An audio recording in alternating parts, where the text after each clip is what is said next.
Okay, here we go. Drop it. Man, it's getting. Okay, I'm sorry. Let's just do this. Because it gets going. All right. A now Valley. Okay, there are two people, there are four people. Nobody's up on here yet. I just dropped the promo. I'm a couple minutes behind. Somebody called with some to chat. I'm back too. I got my water.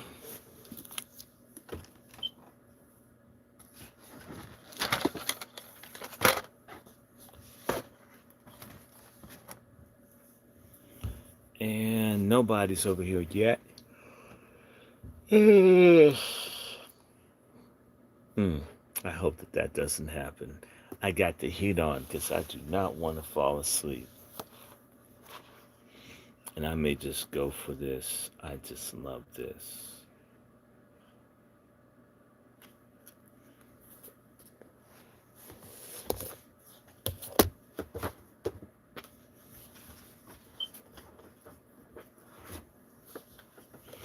Mm-hmm. There are 9 people.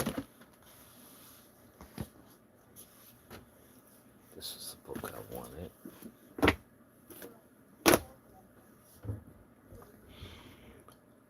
Okay. Oh, let's go. So bad.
Okay. Okay. Okay. Okay. Well, all right. Let's see. I tell you what. The people that miss it are gonna miss it. You know what I'm saying? We're not running after nobody. Okay, I can't do that. Where is it? I'm gonna start off with some trash.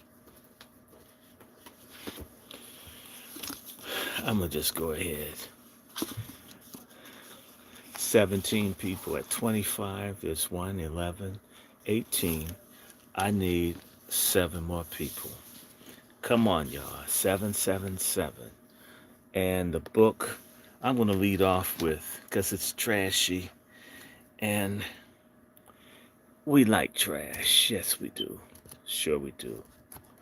I'm gonna start off with something nasty. Something nasty.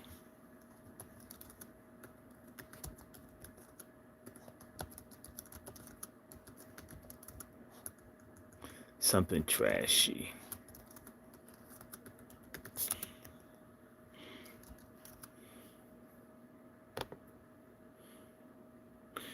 There's 19.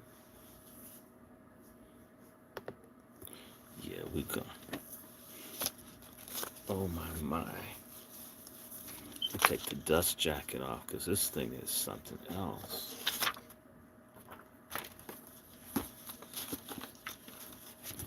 $11 and $9. Okay, now we're at 20. Can I get 25, y'all? Can we get to 25? Y'all keep dropping.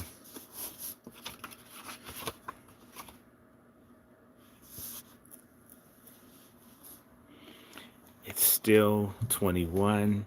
I need 4 more. Hey, MFM, everybody. I didn't greet you. I'm just so busy. MFM. MFM, y'all. Don't get vaxxed.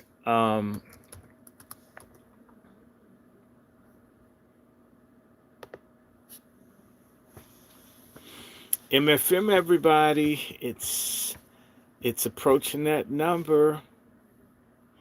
How is you? How are you? Did y'all hear about Norway where all the people are dying? Okay, we're one short of 25. We're one short of 25. Okay, we're 2 short of 25. Now we're 1 short. Maybe I should give this a second. Why y'all waiting? Okay. All right, really quickly. In Norway, they had over 20 people die from the COVID vaccination. Over 20 people are dead. They took a shot. They're dead. They're gone. Much respect to y'all. Yeah, over 20. 23 is a number. I've heard this from people. Thousands and thousands of people are suffering from problems from having the vaccination. Thousands of people are sick. It's normally it takes a while to roll out a vaccination there. Absolutely. By the way, you need to thank Donald Trump for doing everything. They're German doctors. They're doctors all over. If you'd like, let me see. Can I share? I don't know how to share a screen. How do I do that?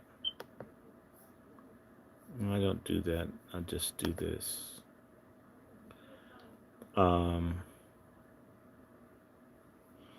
People have died. People are dying. If I tell you something that's false, it's either because I'm being ignorant, I'm trying to tell a joke or do something silly, but I wouldn't consciously just lie to you. I'm just not the kind of person. When I tell you I have friends who are research doctors who are very much afraid of the vaccines, who are afraid for their jobs, afraid for their lives, that they'll be killed because there's so much money involved. Understand something. If they can ever get the whole world to have to get trillions of dollars worth of vaccinations, that's a whole lot of money that these companies stand to gain. Billions and billions of dollars. Anybody speaking against them in such a way as to cause these people to not make money off their vaccines are people that they don't mind having killed. Lots of doctors are afraid that they'll be hurt or destroyed. They're in the game. And this has been going on for a long time, that doctors and other medical and health people have been doing stuff to hurt folks. And they knew all about it. I'm going to get one more thing, because I'm going to just tell you, you can't see it, but behind my black curtain is a window. And that cold air is on my back. Give me a second.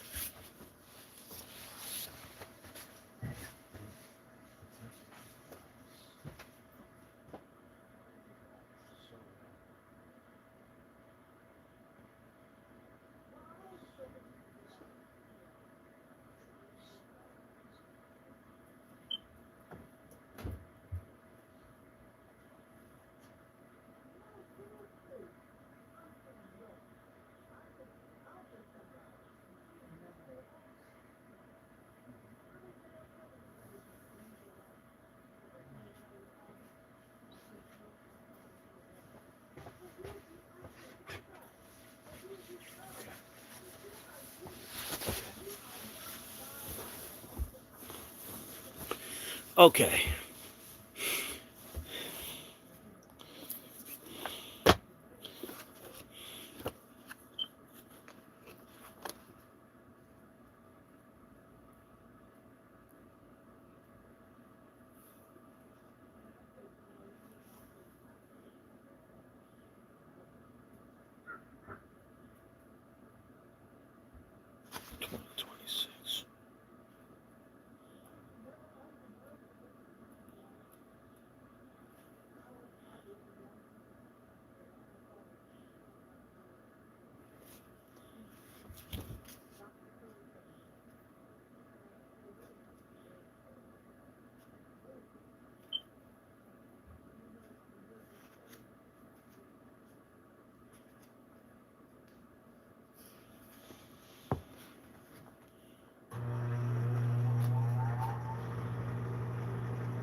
Okay, it's time.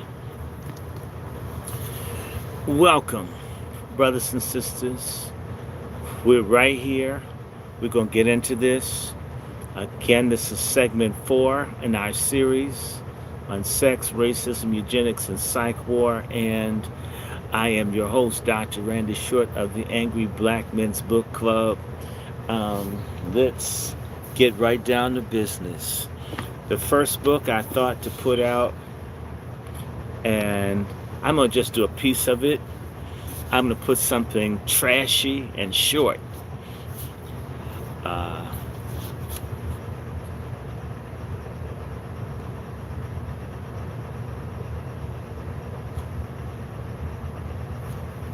Sexual relations between blacks and whites, and I decided to pick the filthiest part of the book just to stimulate you.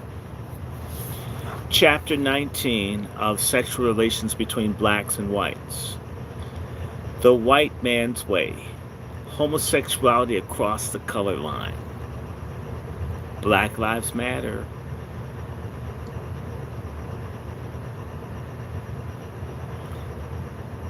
If everyone in America was a homosexual, you wouldn't have a race problem. Some white Southern and Midwestern visitors to New York or San Francisco who have been raised on the legend of black super sex express surprise when they first encounter black hustlers, transvestites, and overt homosexuals clustered in the meat blocks on West 42nd Street or East 3rd Avenue in New York, or in San Francisco's Tenderloin District above Market Street. It hasn't occurred to them, they will tell you, that a black male would ever be queer or sissy.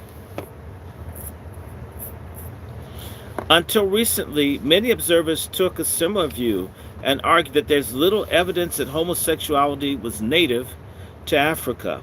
Although this assertion is now challenged, it's worthwhile to review some of the many statements that support the traditional conclusion.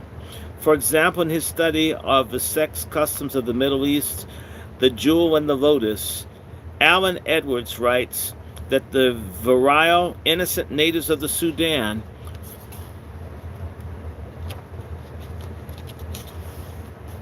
were first corrupted by the Turks. Sir Richard Burton blames the dreadful wave of sodomy that eventually overtook northern Africa on the African Wars, which exposed Africans to the sexual appetites of Romans, then the Arabs, and eventually the Europeans. Burton found homosexuality unknown in the inland-dwelling Nubians, Berbers, and the Negro race, mostly untainted except for corpse of lesbian prostitutes who tended to be the Amazon soldiers in Dahomey. Yes, brothers and sisters, those women soldiers in Black Panther are modeled after a lesbian army. A lot of you sisters are proud of it. When are y'all going to learn? Frantz Fanon attributed the rarity of homosexuality in the West Indies to the absence of the Oedipus complex among Antillians, but noted that in Europe they could be found engaged in homosexual relationships, but as a means of livelihood rather than sexual preference. In his study on the sex life of modern Africans, Felix Brick also found the rare African who engaged in homosexual relations usually did so for money rather than as a sexual preference. The abnormal sexual life is despised in Africa, writes Briggs.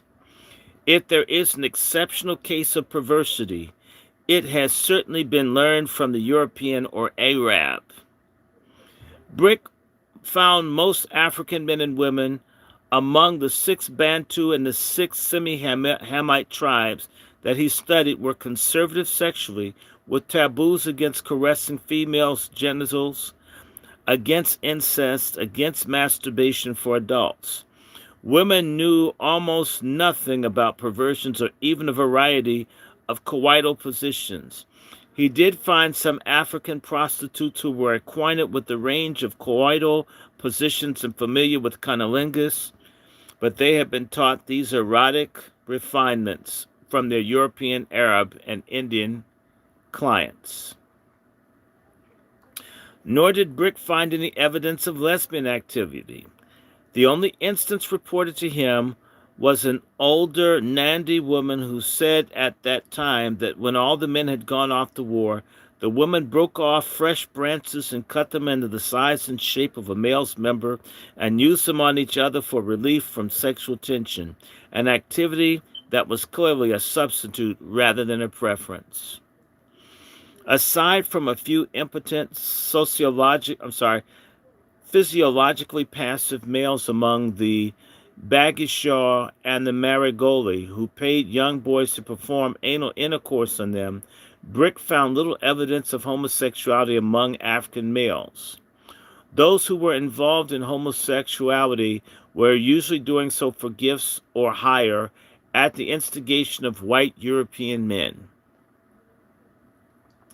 Love relationships have existed between black and white men throughout recorded history. With the Africans, however, homosexual activity was primarily a story of seduction by whites in which blacks acquiesced out of fear or from a desire for money.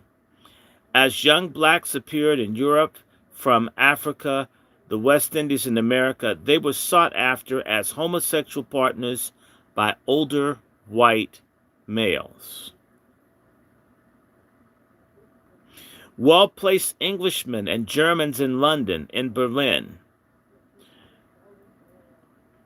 in the late 19th and early 20th centuries seemed especially attracted to young, handsome blacks and sometimes adopted them in return for sexual favors. A member of a black dance group that toured the continent in the 1920s recalled that when the young black men came out of the theaters each evening, they were greeted by a waiting line of rich white men with gifts of money and jewels. Chaste love relationships also existed between black and white males. Critic Leslie Fiedler has pointed out a strong recurring theme in American literature, that of the unachievable dream of love that can transcend interracial hatred, which can be found in the figures of Ishmael and Quipang and Moby Dick, between Huck and Nigger Jim in The Adventures of Huckleberry Finn, and between Natty Bumppo and Chingachgook and the Deer Slayer.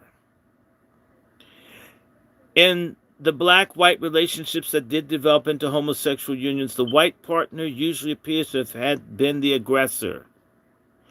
The black man seems more ambivalent about his sexual choices and apt more to be bisexual than committed irrevocably to homosexuality. The Kinsey report revealed that most homosexual males have at some time had heterosexual experiences. The black homosexuals seemed inclined to remain actively heterosexual. Sociologist Ned Polsky reported that within the beat subculture, whites had picked up from the blacks the tendency to be bisexual. Quote, an extraordinary number of male beats, whites as well as Negroes, are fully bisexual. This trait was originally transmitted to the white beats by Negro beats. Negro culture has always had a higher tolerance for sexual ambiguity than white culture. In the realistic live and let live spirit that characterizes much of the black community, sexual ambiguity has been taken for granted. Homosexuals and lesbians have always, for example, been a part of the Harlem scene. Everyone, according to the novelist Claude Brown, knew who was and who did that, who did what, and accepted it. Occasionally, he reports, a family might put a child out for homosexual activity, but they would soon take him back again. There is as much a range of diversity among individual blacks as among white homosexuals, which can be seen in the cosmos of New York, from the campy, swishy uptown fairies who spend fortunes on clothes and lavish parties, to the conservative, uptight Madison Avenue type of homosexual who shares a quiet garden apartment in the West Village and only their close friends know. A conservative white homosexual couple from the Midwest who fall into the Madison Avenue group in dress and manner said that they frankly envied those blacks who were overt homosexuals and enjoyed it. They are freer sexually than most whites, one of the men named Jerry explained. They have been having sexual contact since they were 11 years old. While it's not unusual for a white male to have his first encounter as a college freshman when he's 17, the blacks we know have been exposed to homosexuality earlier, and they have accepted it as part of life more easily than the rest of us. Most black homosexuals are more blatant about it, added Ed, his partner. They are more obvious than whites. You walk into a gay bar in San Francisco or New Orleans or New York, and the blacks are always the more flamboyantly dressed. Also, when skits are performed at gay parties, it's the blacks who put on more easily as performers. Whites are always a little reserved, a little inhibited in comparison. Today, with the numbers of black and white homosexuals growing, gay life is probably furnishes the greatest amount of interracial sexual union. Polsky estimates that in the integrated beat subculture, the intermarriage rate of homosexual couples is higher than the intermarriage in the heterosexual world. Black Lives Matter, the swirling. This is what they've got. This is socially engineered. A quick glance at the relationship between the black man and his mother, the most dangerous person in his life, according to Baldwin, makes it surprising that more black men are not homosexuals. Yet, the white fear that mother dominance may produce a homosexual son is not borne out by the black experience. The comparative percentage of homosexual black males is considerably lower than of white homosexual males who, for the most part, enjoy the advantages of an intact nuclear family. There are several reasons for this. Psychiatrists Greer and Cobb see the ghetto game of mutual verbal vilification called the dozens as a ritual exercise in stoicism, which enables a young black male to be essentially masculine despite the passivity taught him by both his mother and society. In the dozens, the players attack each other and their mothers and sometimes sisters before an appreciative audience, with taunts and insults usually of a sexual nature. Your mother hides her tail like an alley cat. You play with yourself in the laboratory, or rhymed obscenities to which other player must reply, preferably with witticisms that top the other boys. Sometimes the dozens end in fistfights, but the sophisticated player never loses his cool and wins, instead by his wits and inventiveness. By learning to control his natural urge to protect his mother and learning to react to insults with wit instead of fist, the ghetto-bred black boy thus acquires grace under pressure. He emerges from this ritual exercise with a vigorous masculinity and an emotional detachment from women. A slum game, the dozens, is usually avoided by middle-class blacks. The upper-class blacks, according to Charles S. Johnson, are revolted by it. The psychiatrist, however, considers a successful adaptation for survival among the ghetto poor. Beyond this process of masculinization by his peer group, however, there's another basic reason for the relatively low percentage of black homosexuals. Through recent studies, the fact has begun to emerge that black and white poor children, both boys and girls, arrive at homosexuality by a different route from the white middle-class child raised in a nuclear family.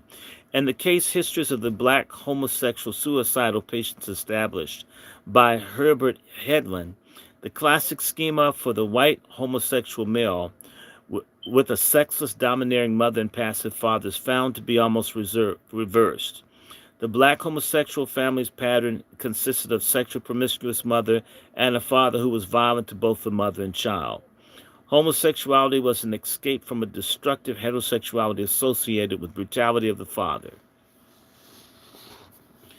A similar structure appears in the study of a group of homosexuals of high school age, 25 lesbian girls and 40 homosexual boys from poor ghetto families, which was recently released by psychiatrist Malvina Kramer.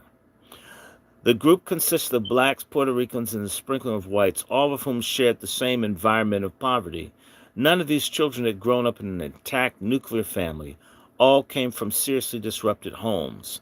Some adult females had provided subsistence care, a grandmother, aunt, or biological mother, but there were no close relationship to the mother figure among either the boys or the girls. The children had all experienced the mother as an overburdened, inadequate, or rejecting, and the father or father figure as exploitative, brutal, or absent. There were no close emotional ties between boys and their mothers or the girls and their fathers in the classic Oedipal or reverse Oedipal pattern for male and female homosexuality. Both the homosexual boys and lesbian girls suffered sexual identity confusion. They had no good adult models to follow. Mothers or surrogate mothers had provided no more than the means for basic survival. The fathers and the father figures were undependable or hostile. Both the boys and girls were cynical about marriage, about the possibility of any meaningful relationship with another human being. Since neither the father nor the mother offered a stable role model, the boys and the girls had reacted by rejecting the role of their own sex and opting for a distortion of the opposite sex role, not as with the white middle class homosexuals as an identification with the opposite sex parents, but a rejection of the sexual role that they perceived as dangerous, unrewarding, and undesirable. Another important fact that evolved from the Kramer study of the ghetto adolescent is the fact that there may only be one parent that does not in and of itself contribute to role confusion in homosexuality, the single mother who is able to provide the child with a clearly defined sexual roles even though the father is absent, succeeds in raising a heterosexual child. The homosexual children were those who had no good models to follow. Although these children had been referred because of school problems, they had not sought psychiatric help. Kramer found evidence of a pathological disorder among all of the young homosexuals during the course of treatment, which dealt with school problems, relations to parents and teachers, and sexual problems. The children showed a definite improvement in their schoolwork. Several of the lesbian girls also voluntarily modified their overtly homosexual dress, and one of the girls celebrated the termination of her high school career by taking a boy to the senior prom. She later wrote her counselor that she had married and was expecting a baby. Go counselor. Whether homosexuality is to be viewed as a pathological adaptation or to be arrested, several developments amenable to the psychiatric treatment or simply a different sexual choice, it is more widespread today than generally realized. Kinsey reported that 33%, now Kinsey's a liar, y'all. Kinsey's a fraud. 33% of the U.S. male population had had some homosexual experience. 10% had been exclusively homosexual at least 3 years, and 4% remained committed homosexuals throughout their adult lives. I don't believe that either.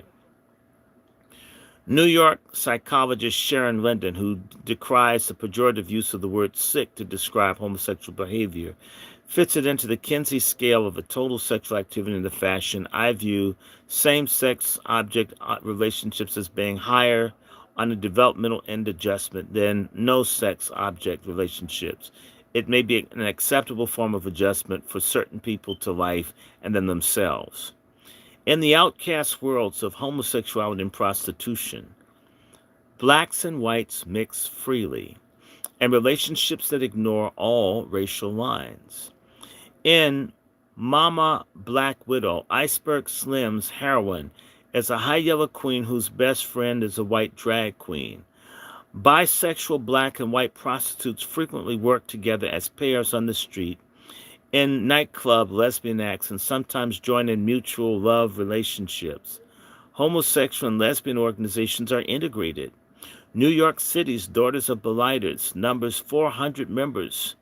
This is a lesbian civil rights group. New York's Daughters of Belighters number 400 members, 60 of whom are black.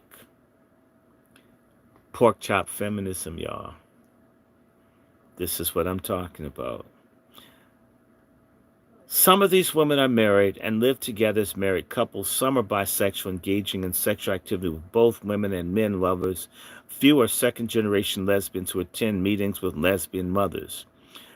Listen to this. Racism doesn't exist in the gay world, explained an Amerasian homosexual.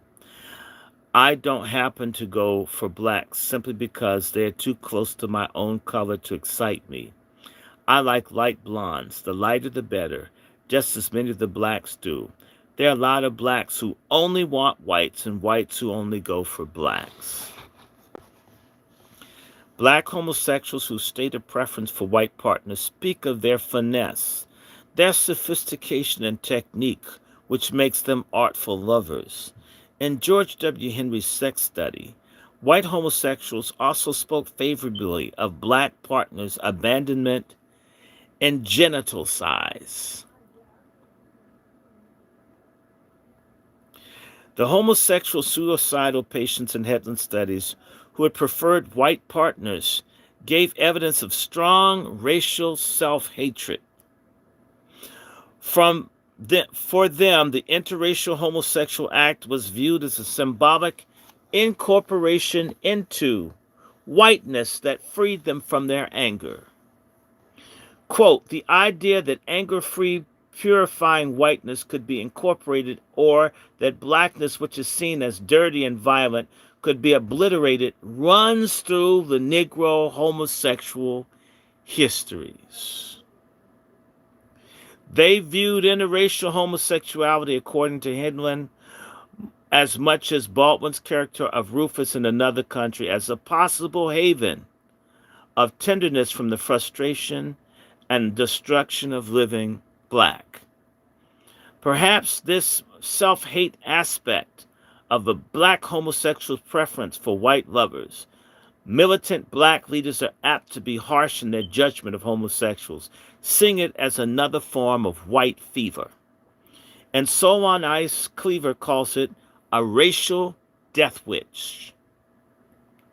The white man has deprived him of his masculinity, castrated him in the center of his burning skull, and when he takes a white man for his lover, as well as Big Daddy, he focuses on whiteness, all the love in his pent-up soul, and turns the razor edge of hatred against blackness upon himself, what he is, and all of those who look like him. A black homosexual disagreed. You don't have to be sick or angry to prefer the gay life. It is the most liberated society here today. Homosexuals can't afford racism.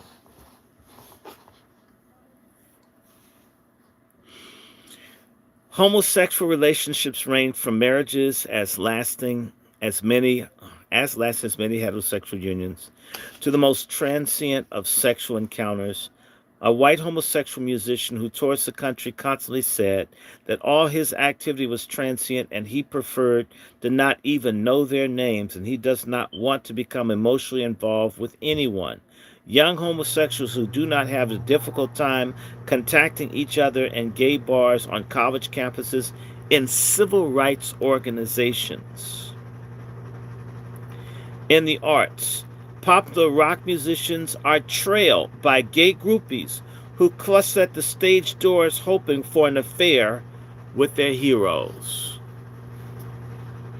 For young black boys who need quick money, just as for young black girls, prostitution is the simplest source. Black teenagers who were interviewed at juvenile detention house in the Bronx said that when they were broke, the quickest way is to go to Times Square and hang around the subway entrance and pick up adult white males. One of the boys who said he got $5 for performing a blowjob on a middle-aged white males in subway toilets was 10 years old. Let me just tell you when this book is from so you'll understand me. This book is from 1974. This is 47 years old book. In the long-term interracial homosexual affair, the white partner is more likely to be a committed homosexual than the black. A mixed couple who were interviewed in an apartment they share in Greenwich Village are both young, boyishly good-looking men employed in publishing. The white partner, Tom, has been a committed homosexual since adolescence and came to this affair after a breakup of a 10-year relationship with a Jewish partner whom he had met at Yale.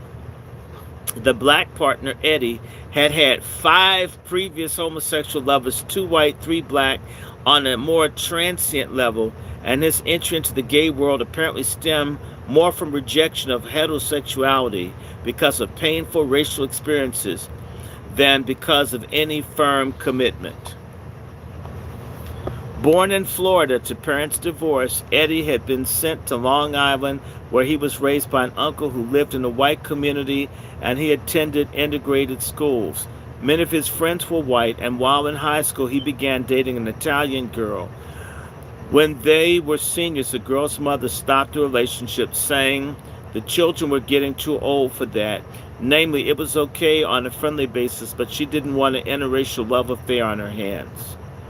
His second racial rebuff occurred when he invited another white girl, a sister of one of his close friends, to the senior prom, and she said, "I can't go, don't you understand?" He finally took a black girl to the dance. When he sent his prom picture to his mother in Florida, she made fun of his date because she was plump. Rejected by white girls and humiliated by his mother, Eddie was hurt and available when a white boy approached him sexually. Quote, "I didn't mind a bit," close quote. Since then, he's been living a homosexual life, but in each case, it has been another man who's initiated the relationship. A similar motivation shows up in one of George W. Henry's lesbian case histories and sex variants. A 49-year-old black concert singer who's been married twice admitted that sex with her husband was more satisfying physically, but her marriages had failed and her greatest solace had come from women. Her lesbian lover was a black actress who consoled her and made love to her when she was 41. 2 years later, she had a second lesbian relationship with a white woman. In both instances, she was a passive partner. She resisted further relationship with the white woman for 5 years because she feared they would be unfaithful, but finally succumbed to a second white woman with whom she was living. She told Henry that this woman was her great love. She is tender and gentle. She would love this woman, she said, whether there was sex or not. In her case, the doctor concluded the woman was not a committed homosexual, but had found that in that life an acceptable compromise. In another Henry's lesbian case study histories, a black partner had had a very slight lesbian experience when an English woman fell in love with her and pursued her. The black woman was indifferent to her white wooer's overtures, and in despair, the English woman married. But on the day that her honeymoon voyage back to England was to begin, she paid a last desperate visit to her black love, and they did become lovers that day. The English woman promptly divorced her husband, and the two women began living together and have done so for 6 years at the time that they were interviewed. In J.L. Moreno's study of girls in the New York Reformatory in 1934, it was the white girls who had sought out the relationship with the blacks. Let me see. Okay, good. This is almost over. Oh, I can't wait. And my eyes are closing again. It is this cold blowing on me. Okay. It is without parallel in the normal environment when white girls have crushes on colored girls, not as individuals, but in mass. This form of crush greatly outdoes the intensity. The fancy of white girls for another white girl is a paradoxical phenomenon. A one-sided attraction of the white girl for the colored, the white girl goes through all the gestures of courtship. Sense notes, makes dates, the colored girl always plays a different role. While overtly she responds with affection, she almost invariably ridicules the courtship. She gets fun out of showing the notes and gifts to her colored friends. It appears that the blacker the Negro, the more she's pursued, and that the blacker she is, the more she despises the courtship. In the Merino study, the black girls were considered men by the white girls who pursued them, with color differences substituting for sexual differences. With the two interracial lesbian couples interviewed by George W. Henry, the black partner was also assumed to play the masculine role, even to simulated intercourse in which an enlarged erectile clitoris was used as the penis until orgasm was achieved. A husky, butch black lesbian interviewed for this book claimed that she was as good as a man as her young male cousins. A young interracial lesbian couple who were interviewed in Evergreen spoke of their plans to have a child. The black partner, who is the husband, is considering finding a black man to father the child so she can feel like it is her own. In a recent study of lesbian relationships in penal institutions by the sociologists John H. Gogan and William Simon, finds that women inmates today who appear to tolerate an absence of sexual activity better than men do tend to establish family systems rather than engage on one-to-one lesbian relationships. These pseudo-family arrangements consist of a husband-wife and may also be extended, especially among juveniles, to include children, aunts, and uncles. Among males in prison, the pattern of homosexuality is quite different from the homosexual relationships freely entered into in the outside world. Men who are clearly heterosexual in the outside world become the aggressors, the jockers, or wolves, in the prison environment and behave as if they're heterosexual, acting upon the passive men as if they were females without reciprocity. A black male actor who had spent 2 years in a reform school from 9 to 11 said that there was no choice but to be a punk or a pug. You're either a homosexual or you have to fight all the time. A white ex-con said that there was no such choice available to adult inmates in prison. You either surrender to homosexuality or you go to the authorities and risk being locked up in solitary for your own protection. In some cases, incidents of homosexual rapes in prison have had racial overtones. In 1968, a report on the homosexual assaults occurring in the Philadelphia prison system. Whites provided a disproportionate number of the victims. 80% of all the prisoners were black, yet 56% of the victims were whites who had been raped by blacks. The majority of both the aggressors and the victims had no previous homosexual history. The aggressors considered themselves masculine and rape as a form of masculine aggression. The report concluded that every slightly built young man was sexually approached within a day or two after admission and either faced with the horror of gang rape or forced to accept the protection of one man in exchange for sexual favors. A 19-year-old booked on a marijuana charge and put in the Philadelphia jail was raped 15 times in 1 month while awaiting trial. Another teenager who couldn't post a $1 bill for being a passenger in a stolen car was raped 5 times during his first night in jail. Some of the least protected victims in the current penal scene are teenagers who are from protected middle-class backgrounds who are picked up on a marijuana charge or peace marches and tossed into a pen full of adult convicts. A Bennington College student spent 5 days in a woman's house of detention in Greenwich Village after being arrested for a peace demonstration in front of the United Nations, reported to the New York Times that homosexuality was rampant. It was orgies all the time and sex play was constant. They were all hands all over me all the time. The 19-year-old son of a friend of the author in a Virginia suburb of Washington, D.C., was picked up on a marijuana charge and given a 5-month jail sentence. When the boy appeared in jail, several of the older inmates began fighting over him. A mature black convict who was not involved in the homosexual scene took pity on the boy and offered him protection, which he gratefully accepted for the duration of his sentence. No one else offered me any help, not even the guards. Homosexuality and lesbianism practiced in prison is, for the most part, a product of the penal system and bears little relation to the homosexuality in the outside world.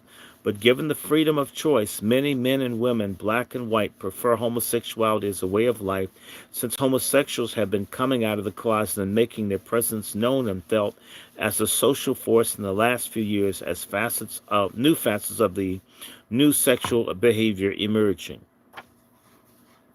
One of these is the fact that bisexuality is not uncommon among many white women as well as black men. Prostitutes are often bisexual, a part of which can be attributed to their family, wives-in-law living pattern, and to the fact that they are frequently called upon to perform lesbian exhibitions. Sex researchers Phyllis and Eberhard Kronhausen note that lesbians are exciting to men and women spectators, although men find the spectacle of homosexual acts between males too threatening. The practice of group sex has uncovered a great deal of bisexual activity among white women. Anthropologist Gilbert Bartell studied group sex. He notes that homosexual behavior between white women, is almost routine. Marshall McLuhan predicts that there will be less homosexuality in the future as sexual lines become less strict and men will no longer be burdened with the necessity to be a man. He points out that among the young people involved in communal living today, there's a notable absence of homosexuality. Homosexuals who do wish to change may be able to do so according to the latest evidence of psychiatrists specializing in their treatment. Therapists such as Lawrence Hatterer and Irving Bieber of New York and Joseph Walp of Temple University report that they've helped 25 to 50% of homosexual patients, regardless of age or motivation, make a heterosexual adjustment. Although the therapeutic techniques would apply equally to males or females, lesbians rarely seek psychiatric help and apparently do not wish to change. Other doctors are working on, I'll skip that. What y'all say?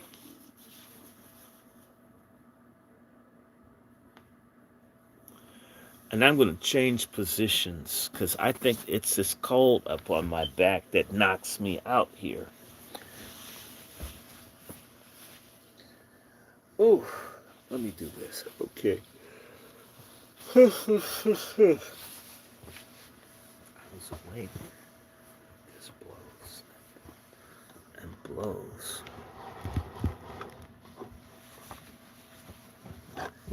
Just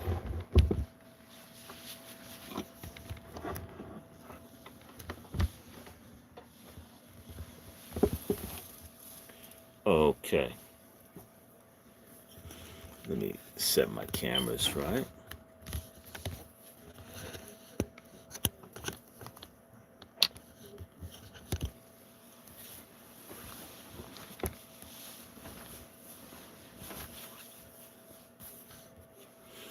I'm ready to do another one. That was Beth Day. Was that wild or what? I have a portable heater. Let me see, I'm going to get one more thing. Hold on, I'm going to do one more thing. 1 second. Wow. That is something.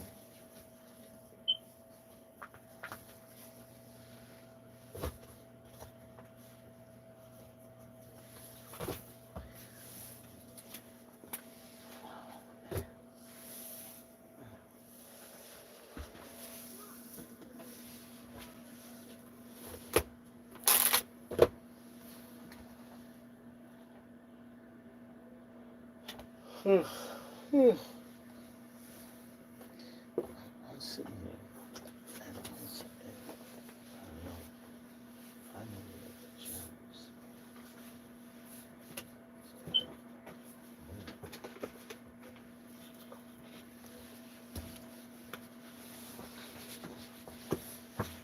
Okay.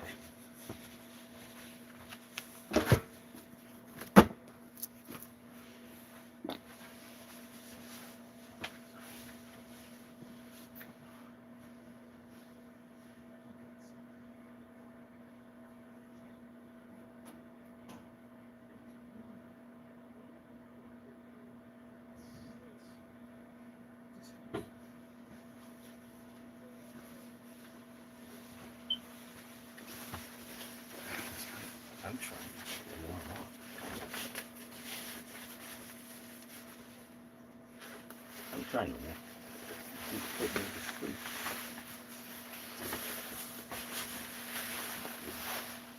Okay. Let's see. Don't put. All right.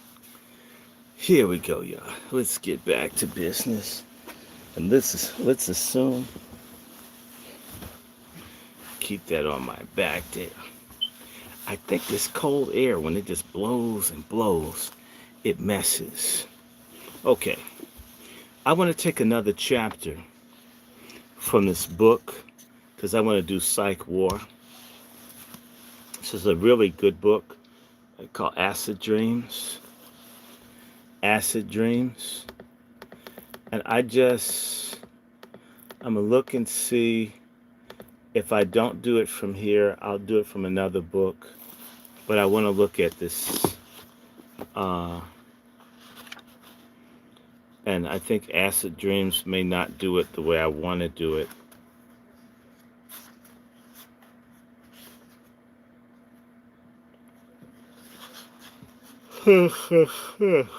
God.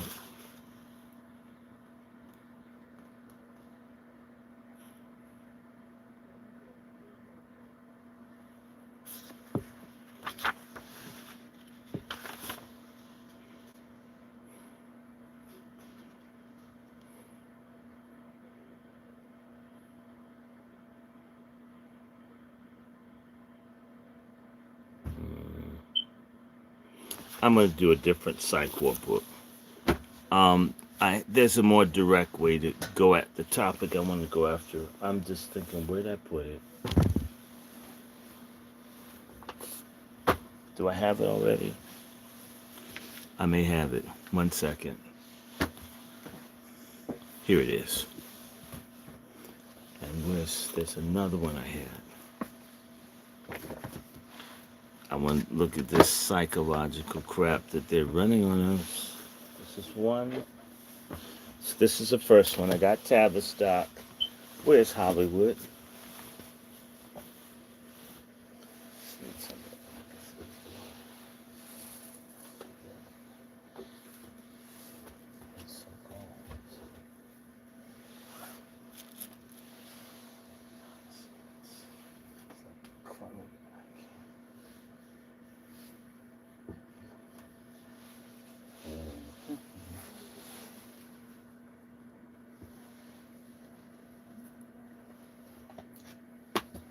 If I don't see this in 1 second, I will go on.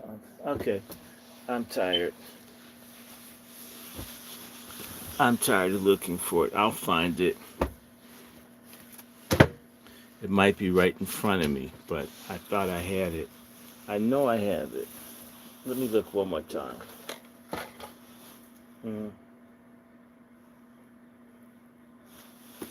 All right.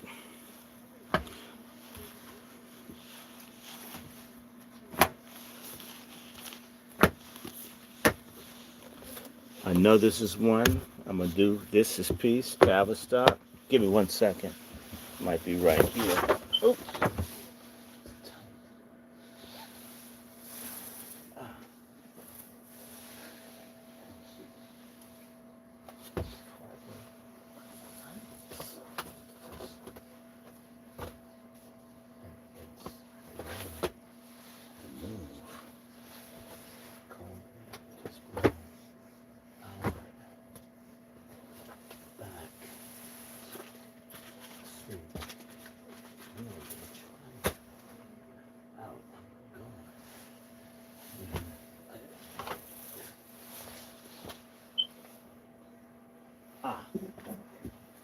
Okay, I got it. Thanks, folks.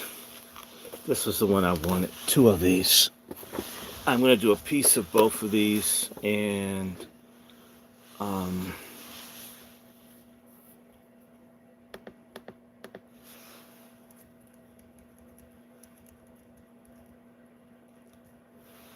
okay, cool. Hey, everybody. All right. I want to do this first. So let me take this out.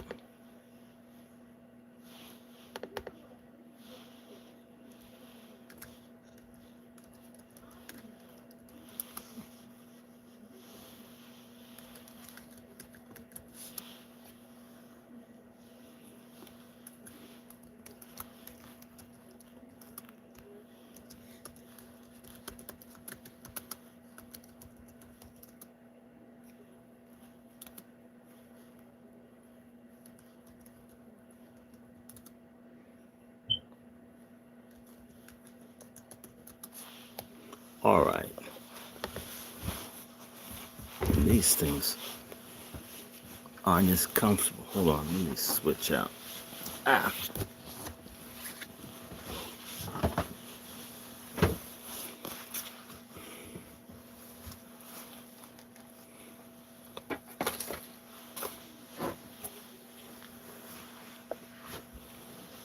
All right.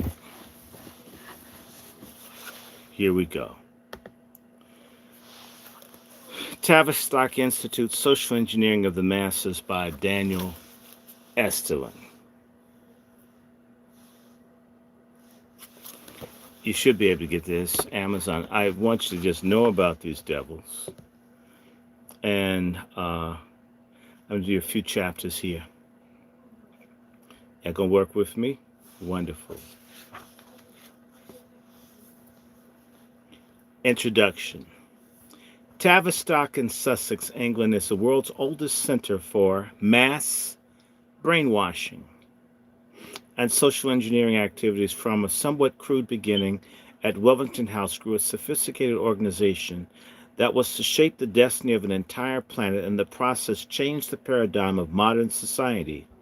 And this revolutionary work, which undoubtedly will have an effect on a 500 kiloton nuclear explosion, we will uncover both the Tavistock network and the methods of brainwashing and psychological warfare being adopted as we speak, then and now, for the application for large-scale social engineering projects. This is the Aquarian conspiracy, as brainwashers refer to themselves, referring to the super-secret 1974 Stanford Research Institute study entitled Changing the Images of Man. You can think of this book essentially as an anti-brainwashing combat manual. Brainwashing depends on the ignorance of the victims. It is all around us. We can all perceive the disintegration of our nations in the terms of day-to-day personal experiences. However, this is not a coincidence. It is not an accident. What we are witnessing all around us is planned disintegration of the world economy due to the most powerful people in the world. This book on the Tavistock Institute's attempts to show the conspiracy is real, who is behind it, and what are the final long-term objectives, and how we, the people, can stop them from taking us to hell. How y'all like it? Talk to me.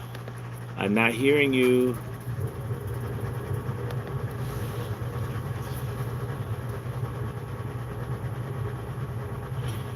Beyond the utter rage and indignation, the conclusion you, the reader, must reach is that the moral, material, and cultural intellectual decay that we are witnessing helplessly every day across the globe is not accidental, not an act of God who is punishing us for our earthly misdeeds, but a deliberately induced social crisis.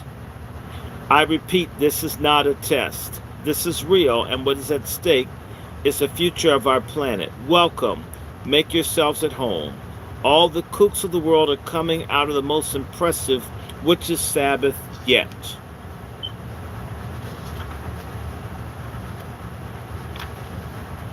In the world of smoke and mirrors, there are no flukes, no coincidences, and no accidents. This we prove beyond any reasonable doubt, just as we would have to if we're disputing this case in a court of law. Only the highest standard of excellence and proof will serve our objectives. The stakes are too high and the odds against us are too great.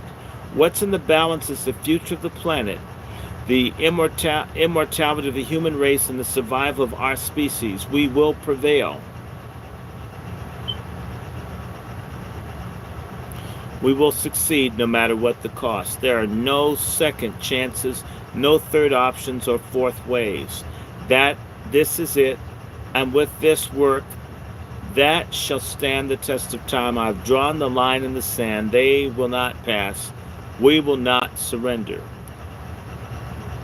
During the Second World War, the Tavistock was the headquarters of the British Army's Psychological Warfare Bureau, which through the arrangements with the Special Operations Executive also dictated policy to the United States Armed Forces in the matter of psychological warfare. Look, it's all around you. As a result of the frontal assault on our future by the world's leading social scientists and behavior engineers, the moorings of our national project purpose has collapsed. We the people have surrendered to a morally indifferent irrationality. Make no mistake, everything from the New Left to Watergate to Vietnam to Pentagon Papers to insane hippies, the anti-war movement, and the drug rock counterculture were also pre-planned social engineering projects. I repeat, what's under assault are not only our individual human rights, but rather the very institution of the nation-state republic from the oligarchy's massive social engineering program conducted through the Tavistock Institute for Human Relations and other much larger integrated networks of centers of applied social psychology and social engineering that emerged in the aftermath of World War II. These groups regard us and the principles of nation-states as its axiomatic philosophical enemy.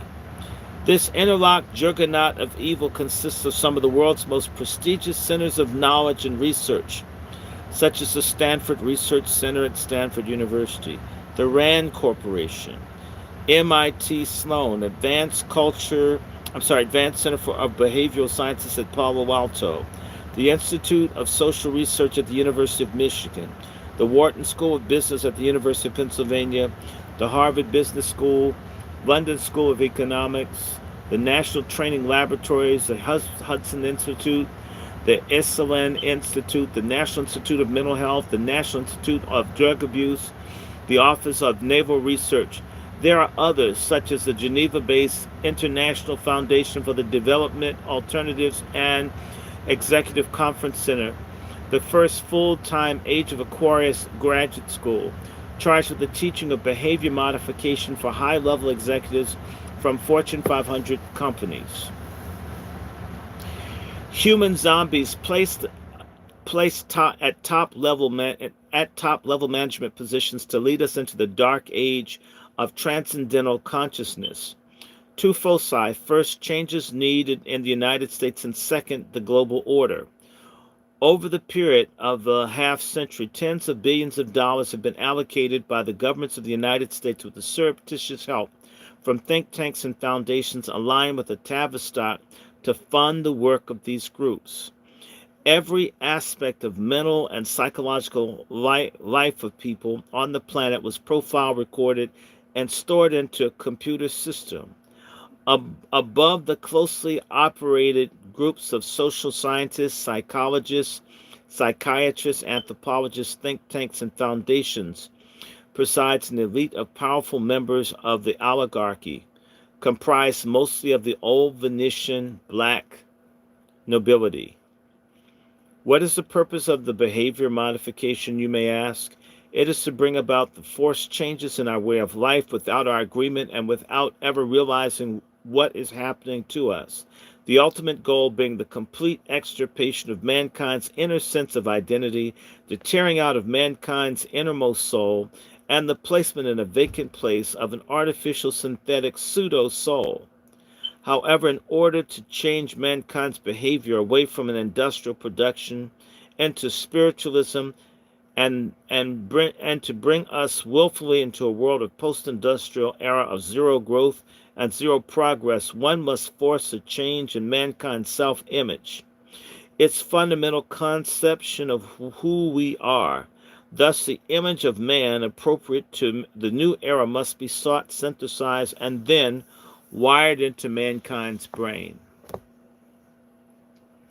As Professor John McMurtry wrote in his 2001 opening of the address, the Science for Peace Forum held at the University of Toronto, the totality of rule is not only the parameter of totalitarianism. Limitlessness of power also proceeds from an omnipresent center. In the new totalitarian movement, the omnipresent directive force communicates through behavior modification and identity change, the dominant modes of the interlocking system. Psychological terror is not the essence, but the punctuation mark of the new totalitarianism's meaning. Money and consumption command channel is the secret of the movement's success because it avoids responsibility for its failures. Wall Street prescribed market failures to provide for societies are instead always attributed to transcendental forces of the invisible hand, punishing these societies for alleged sins against market laws. As catastrophes increasingly befall the majority of the world, the victims are blamed for their deprivation, misery, and oppression.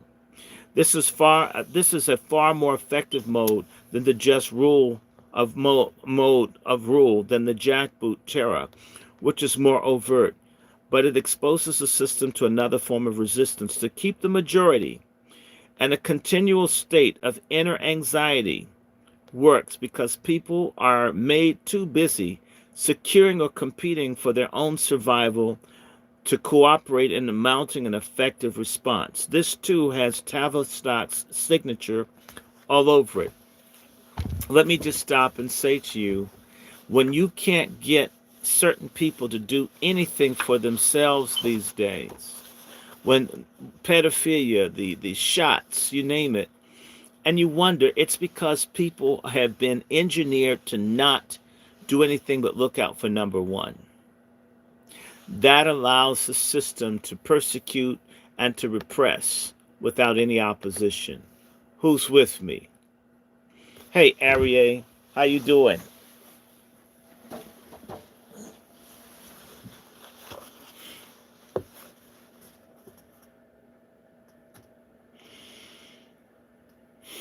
In the past decade, the entire population of the globe has been kept permanently off balance with one financial meltdown and transnational trade fiat after another emptying the national coffers and overriding the rights of domestic self-determination. Populations have been so overwhelmed by the moving juggernaut of economic and environmental crises that the rule of universal insecurity has rendered social majorities paralyzed by low-intensity terror, the necessary condition for any totalitarian movement to continue its advance, because keeping its subjects perpetually off balance is its modus operandi. Do you understand what I'm saying to you? How this is what's working right now, where every year, the industry's outsourcing. Everybody's being ruined financially. Nobody can make sense of their lives. They're doing this right now with this COVID and this vaccination. And you have to get it, and it's not safe, and just make everybody crazy so they can continue to do it. And these people are all Luciferians. They're all doing this stuff. These are satanic people that run stuff. In the previous periods of history, we'd seen draconian measures put through at the national level, but we've never seen such an assault on people's rights and democratic standards. Each new measure viewed on its own may seem an aberration, but the whole host of changes as part of an ongoing continuum constitutes a shift towards total enslavement. It's enslavement to tell you that you have to take a shot to have a job, even though it hasn't been approved and it might kill you and you can't sue. And nobody's reacting to this in Europe. Let me tell you something. This racial thing has poisoned white folks so badly, they're so happy they're not black. They don't come together around this unless it gets them in an individual way. And black folks are so caught up with being simps and pork chop feminists and watching the sports games until nothing that really matters matters. And anyone talking about is crazy or they're bitter or whatever. They've got folks controlled. Total enslavement. The total power is superterrestrial, correlative of global power, which can conceive no limits to itself. There are many challenges for us to overcome.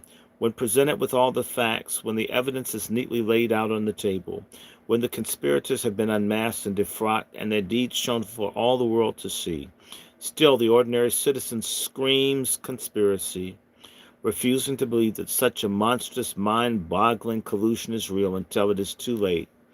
Be warned. We are at the crossroads, and the roads will take us now.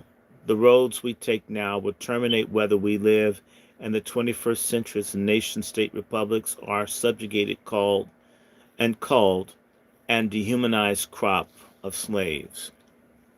Artificial intelligence, y'all. This is what they want. Dear reader, the situation is extremely grave.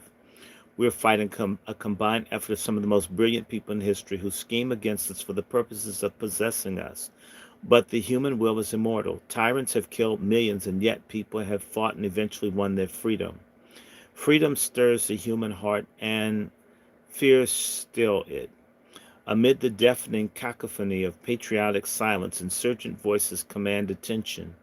Immortality has its moral basis in truth and incorruptibility. It deserves to be given all the support that it can get. It deserves to be fought and died for. Finally, history teaches by analogy, not identity. The historical experience is not one of staying in the present and looking back, rather than going back into the past and returning to the present with a wider and more intense consciousness of the restrictions of our former outlook.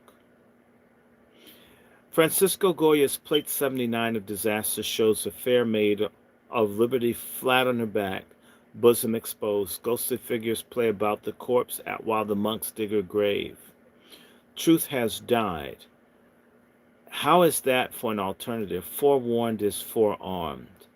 It is not up to God to save us. It is up to us. We will never find the right answers if we can't ask the proper question. That's the introduction.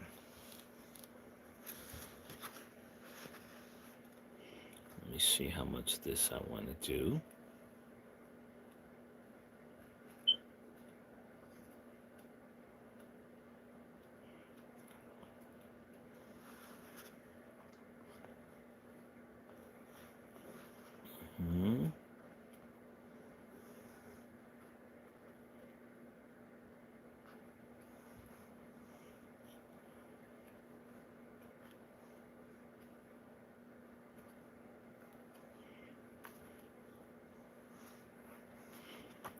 I think I'm going to do 2 chapters of this. Although, there's some different things, man. Man, this is great.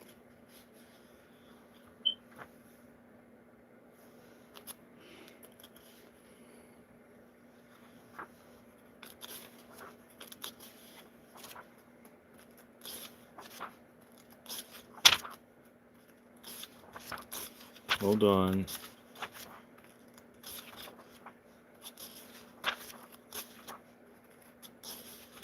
Okay.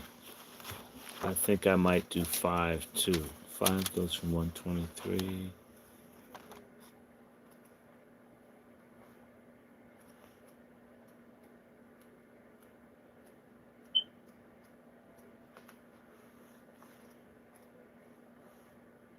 No, that's not the legs.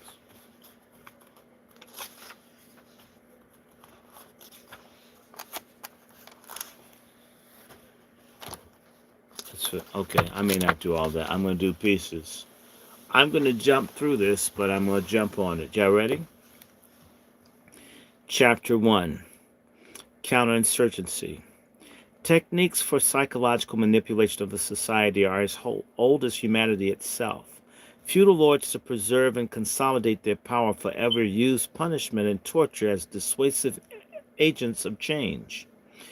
Even 1,000 years ago, it was not the techniques per se, but their conscious application as divide and conquer tools which aided the ruling classes. No matter how anti-human a particular technique or therapeutic approach may be, it is not of itself counterinsurgency. Counterinsurgency cannot proceed merely on horrors.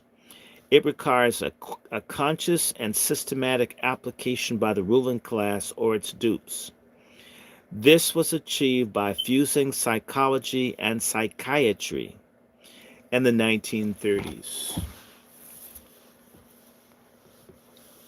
The first massive application of psychology as a conscious weapon took place in Nazi Germany, especially in reference to eugenics, which played upon the most backward Aryan illusions held by and imposed on portions of the masses. While the cause and development of the Nazi butchery seemed wholly from the world of economic collapse in its specific forms, eugenics was devised by the Nazis' favorite theoreticians and technicians, the psychiatrists. Since then, the science of the mind has been converted into a craft of mind destruction. Legitimate therapeutic approaches have given way to behavior-modifying pseudoscience in the name of aversion therapy. This conversion of mind science was truly shaped by war, the war of mental genocide waged by a bourgeoisie against the working class. The essential premise of the work of the Tavistock is the premise that certain kinds of democratic institutions represent far more efficient instrumentalities for fascist dictatorship than traditional, straightforwardly authoritarian models. From the great oil hoax and the CIA-style brainwashing, the psychological sciences have followed the route that was initially outlined in 1945 by Dr. John Rawlings, the Grand Master of Psych War Counterinsurgency. In his book, Shaping the Psychiatry by War, Rees called for the development of psychiatric shock troops in order to develop methods of political control based upon driving the majority of the human population towards psychosis. Through procedures of so-called programmed behavioral modification, he proposes to render the population submissive under the post-World War II economic world order. Rees told a group of U.S. Army psychiatrists in 1945, if we propose to come out into the open and attack the social and national problems of our day, then we must have shock troops, and these cannot be provided by psychiatry-based wholly in institutions. We must have mobile teams of psychiatrists who are free to move around and make contacts with local situations in their particular area. Rees' logic was clear. For true mental health, there must be a complete transformation of society along the lines of rational selection. But as he laments in his book, many don't see reality this way, including most workers who believe that any method of selection is a mechanism by which the wicked capitalism aims to get more work out of the workers, and that argument dies hard.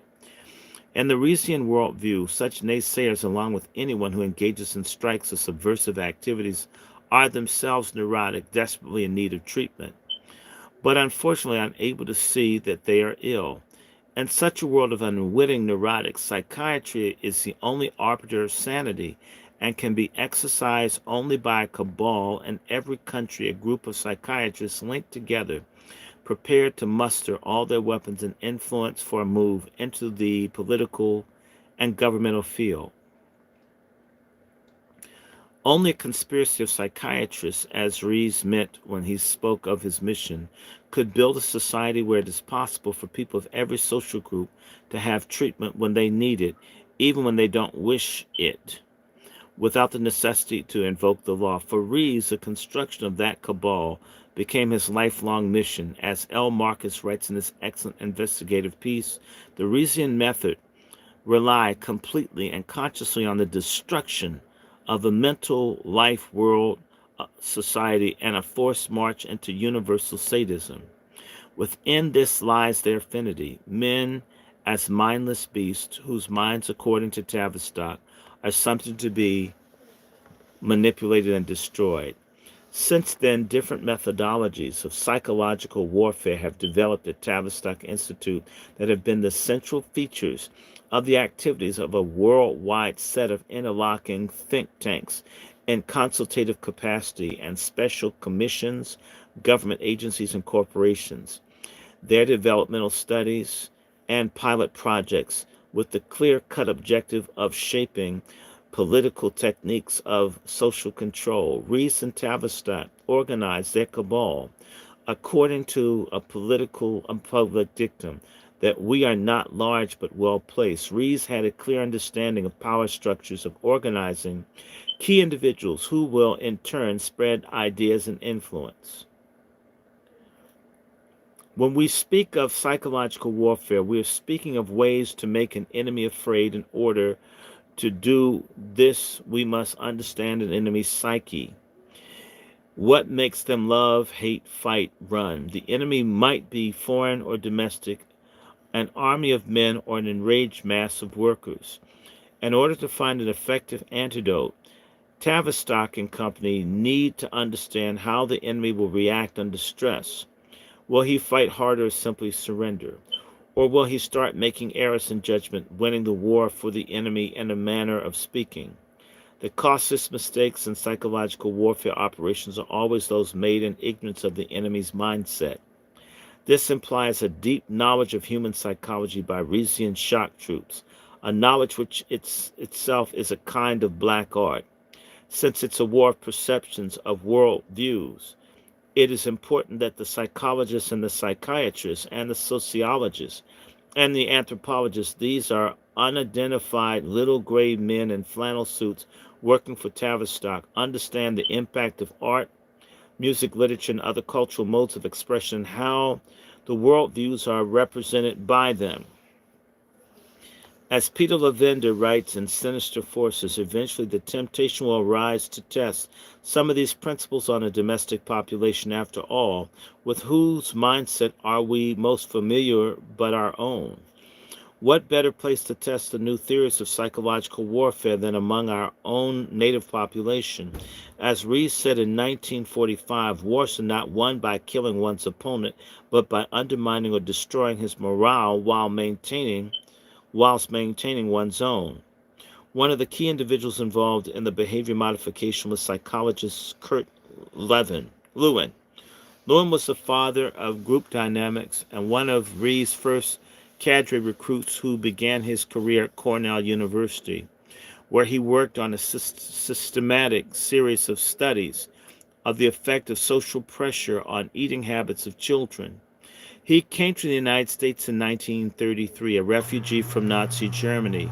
Lewin, like many other German intellectuals, was forced out of Germany, not because of any basic political differences, but as a sacrifice to Hitler's divide and conquer anti-Semitism. Lewin, in fact, was noted for his refinement of the Nazi-formulated leaderless group technique and to a sophisticated tool of counterinsurgency. One of the lesser-known facets of Lewin's work is related to psychological warfare programs, especially showing proper relations between psychological warfare, targeting, field operations, and evaluative reconnaissance. His first overt assignment was to utilize group decision-making in changing food preferences away from meat towards whole bread as substitutes. Following a passage from his book, Time, Perspective, and Morale, illustrates his understanding of psychological warfare. One of the main techniques for breaking morale through a strategy of terror consists in exactly this tactic. Keep the person as hazy as where he stands and just what he may expect. In addition, frequent vacillations between severe disciplinary measures and a promise of good treatment together with spreading of contradictory news make the cognitive structures of the situation utterly unclear. Then the individual may cease to even know when a particular plan would lead towards or away from his goal. Under these conditions, even those who have definite goals are ready to take risks will be paralyzed by either severe inner conflicts in regards of what to do. Lewin's most significant proposal made during the period of World War II and its immediate aftermath was his conception of fascism with a democratic face. The common psychopathological feature of all fascist demands is infantilism, who defines himself by his attempts to impose the principle of autonomous extended family and to block out reality of the other world. For example, nationalism, mother country; racialism, mother; language group, mother tongue; cultural affinity, family traditions; community, extended family, neighborhood.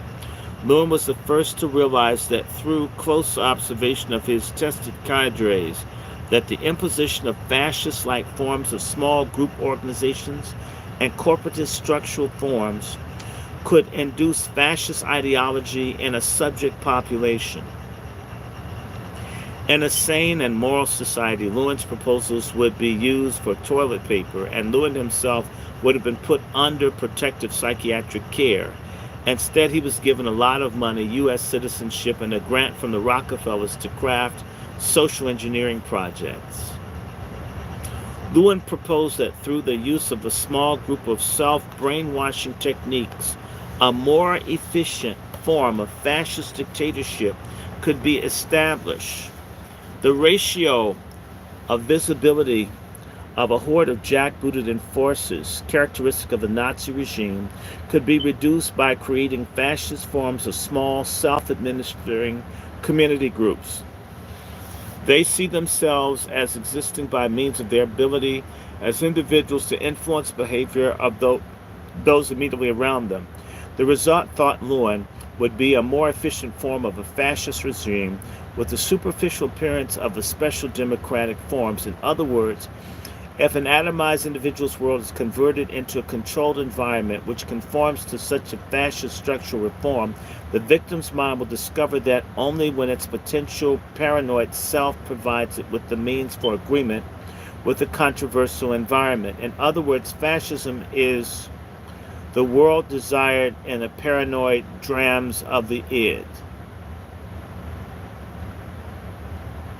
It is undeniable that Rees and Tavistock were seriously organizing a cabal to take over the councils of those who were attempting to reestablish the world after the war, giving the training of a military psychiatrist and other hardcore fascist cadres.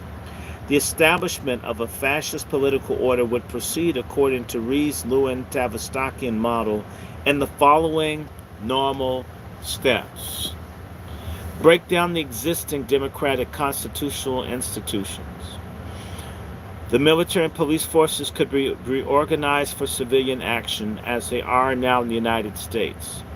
One of the lesser-known actions being readied by the government revolves around the replacement of ordinary state and local police forces by a national counterinsurgency police force modeled on Hitler's Gestapo, and such as the Royal Canadian Mounted Police in Canada. At the same time, existing mass institutions be destroyed by spontaneously organized insurgency.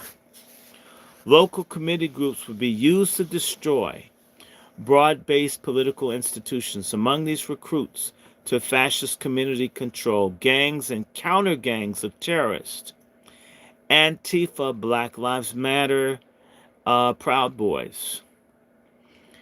Gangs and counter-gangs of terrorists would propagate crime and mutual terroristic confrontations with both sides under the control and direction of behind-the-scene intelligence operatives. The program insurgency of gangs and counter-gangs mixed with doses of police-controlled terrorist gangs create the political conditions in which the majority of the population more readily tolerates or even demands various degrees of military and police government, thus creating your democratic fascist regime, like the assault on the Capitol, people.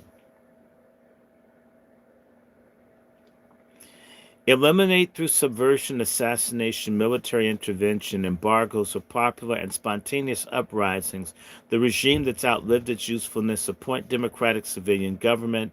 The appointed democratic government can now function only within the limits defined for it by the representatives of the supranational agencies. This is how the CIA does it.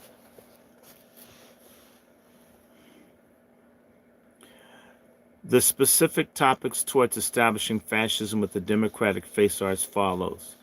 Area Population Psychological Studies. During World War II, the Anglo-American Psychological Warfare Services developed a number of studies of specific neurotic susceptibilities of various national cultures. The most famous of those was the so-called Strategic Bombing Survey. It was conceived on the basis for coordinating Allied bombing of Germany with propaganda and other psychological warfare campaigns against the morale of various enumerated strata of the Third Reich's population, and was the precursor to the CIA-led Operation Phoenix, which was a genocide operation in South Vietnam against supporters of the Viet Cong. In a nutshell, strategic bombing mapped out the best way to destroy the morale of a civilian population at the lowest cost. They're doing this to us through LGBTQ and illegals, my friends. The media. The use of control major media, news, and cultural media as instruments of inducing desired forms of partial insanity among large populations, like you coons that can't see that Biden's a piece of shit. Yeah, so angry, no one can even talk to you. It's disgusting. I don't even like people talking Biden to me. I can talk for hours about what I don't like about Trump or what I have problems with conservatives, but get these people on Biden and you would think he's the son of God. That's because people have been brainwashed. And the most brainwashed people in the country, with all due respect, are black people. And I'm sorry, black women, you get the award. Y'all voted most heavily for Biden. Y'all are the most deceived people in the country. Take it whether you like it or not. It's just, so let me keep reading. Main mass circulating media, okay. All right, look at this. In general, by controlling the editorial policies, the news slant concerning national and international issues, the key agencies and main mass circulating media determine that the population generally knows and considers credible. Deliberate and habitual falsification of the information is a way of creating desensitization effects in the mass population by causing the socially accredited interpretation of cause and effect relations to violate sensuous rational interpretation of experience. This is furthermore is supplemented by the introduction of a programmed subliminal psychological material whose predetermined effect is to accentuate infantile impulses. Listen to this: accentuate infantile impulses among targeted portions of the population, such as human interest stories, which are relatively more gratifying to the infantile impulse and which de-emphasize rationale and scientific overview. What was the infantile impulse that played black women? Kamala Harris. Y'all suckers, chumps, they got y'all. Damn. Shameful. Anybody should have seen that was a fraud. That she's black. I mean, just everything. But yeah, well, she could be black. We're the only one with women that go with stupid. 3. Local community control. The object of local community control is a fascist counterinsurgency tactic to fragment and subject the population into relatively hermetic political groupings, narrowing the scale of the groups by separations according to race, sex, language, background, regional background, national origin, recreational interests, age groups, and neighborhood. Setting such groups into competition against each other under the conditions of general austerity is as effective Lewinite technique for inducing self-brainwashing among those groups and progressive psychological deterioration towards a polymorphous perverse pseudo-families and outright clinical psychosis. The first degree of brainwashing is accomplished by setting local community autonomy into principal positions, opposition to big business, technology, and progressive programs meant to improve the lives of people within the community. Programs with an emphasis on technological advancement are denounced as efforts of outside elitist groups to interfere with the autonomous affairs of the local group. At that point, the community group has become functionally semi-psychotic and clinically paranoid as a group. To the extent that the members restrict their social identity within such a group, their efforts to adjust to the group's ideas induces corresponding psychological states in the member. By setting such groups into competition and by splitting the group internally, listen to this, through sex, race, income, the paranoia is intensified. They're doing this with pork chop feminism, LGBTQ, pedophilia. Yes, they are. And with the trash. Trash. Trash. Trash media. Scum. The paranoia has intensified the movement towards semi-psychotic has increased as smaller and smaller subgroups within the community find themselves in cutthroat hostility towards one another. The application of task-oriented small group brainwashing techniques to leaderless groups. These groups operate on the basis of environment, of reduction in real income levels and working conditions under the conditions of austerity. This is why the income levels haven't gone up in America, why they brought in millions of people, paid them less to destroy living standards. This has been structured. And your Democrats that keep saying they want open borders and this, that, they're the main ones pushing this communism stuff. This is what's happening.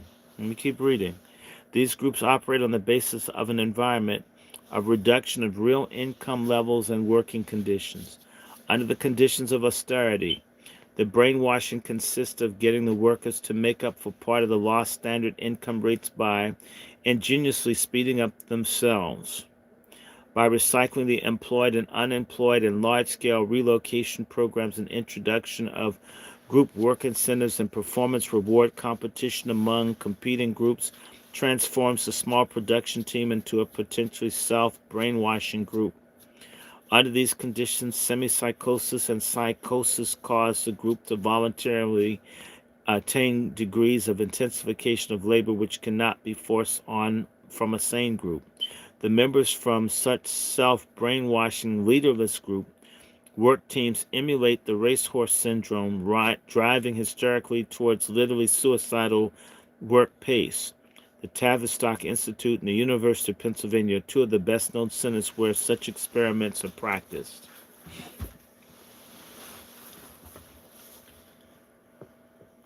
One of the key areas of population control is counterinsurgency. Those familiar with the adage that nobody ever leaves the CIA except 6 feet under the ground may have wondered how such a control could come to be exerted. The answer lies in part due to the insidious methods of Dr. John Rawlings Rees and his Nazi predecessors. Peter Kuski explains, before a potential agent has ever been accepted for training by the CIA, he has already been effectively brainwashed during the selection. Rees' leadership group were in reality groups of candidates artfully manipulated by outside programmers in completely contrived and controlled situations.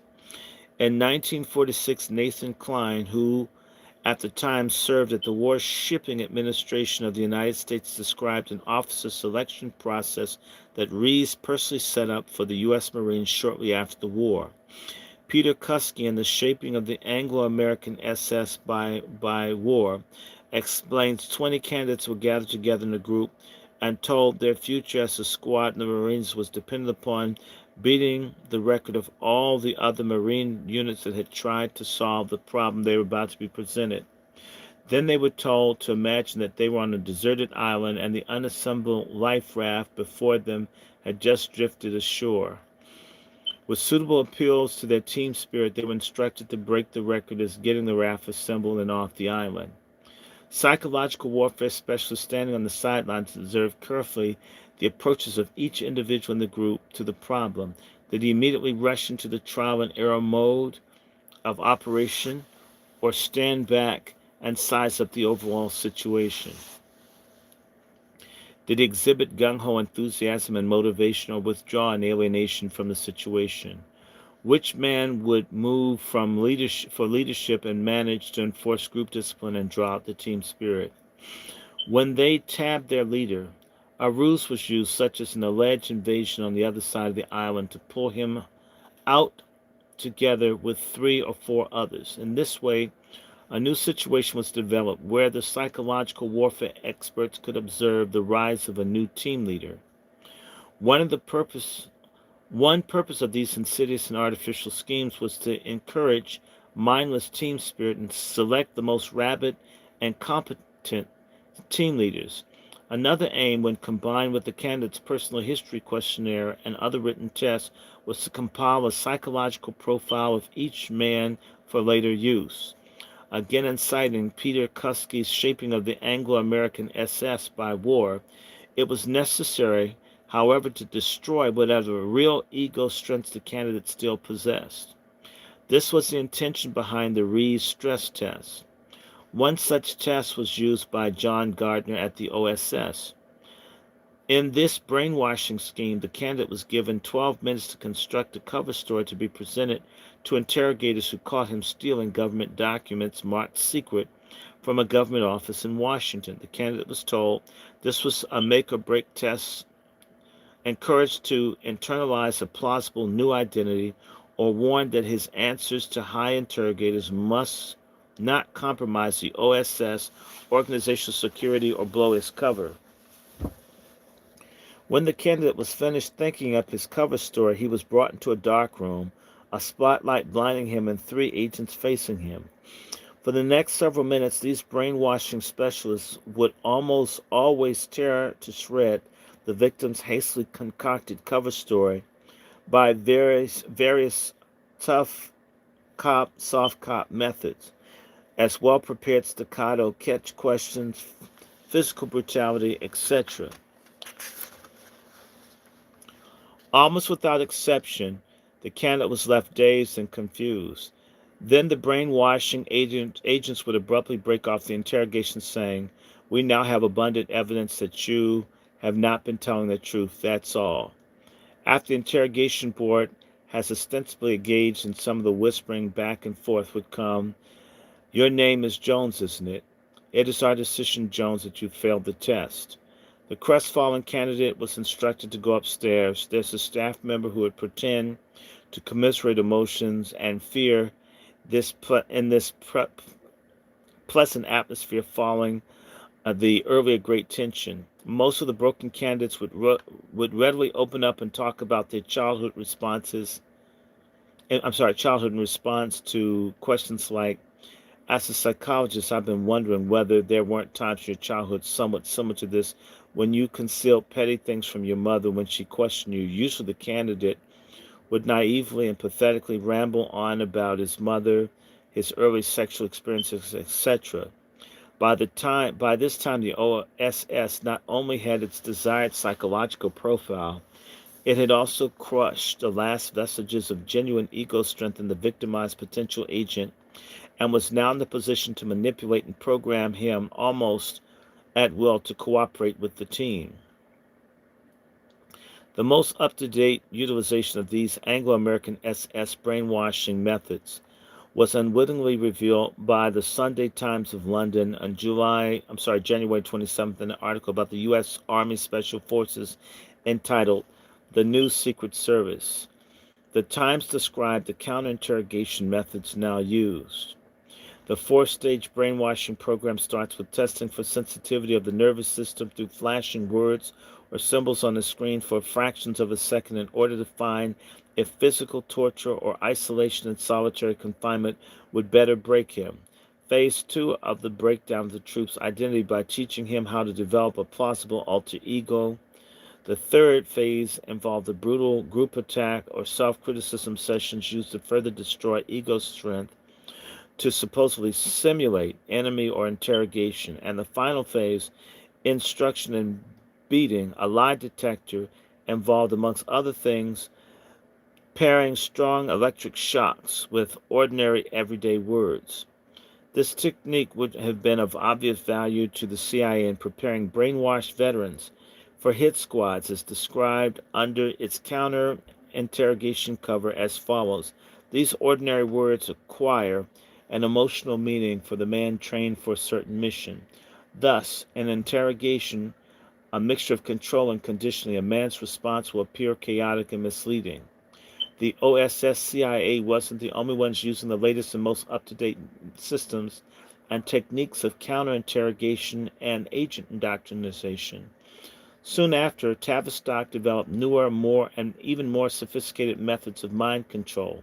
Tavistock used various techniques of coercion, hypnosis, and other mind-altering drugs to achieve brainwashing for their victims, all of which applied the same basic format.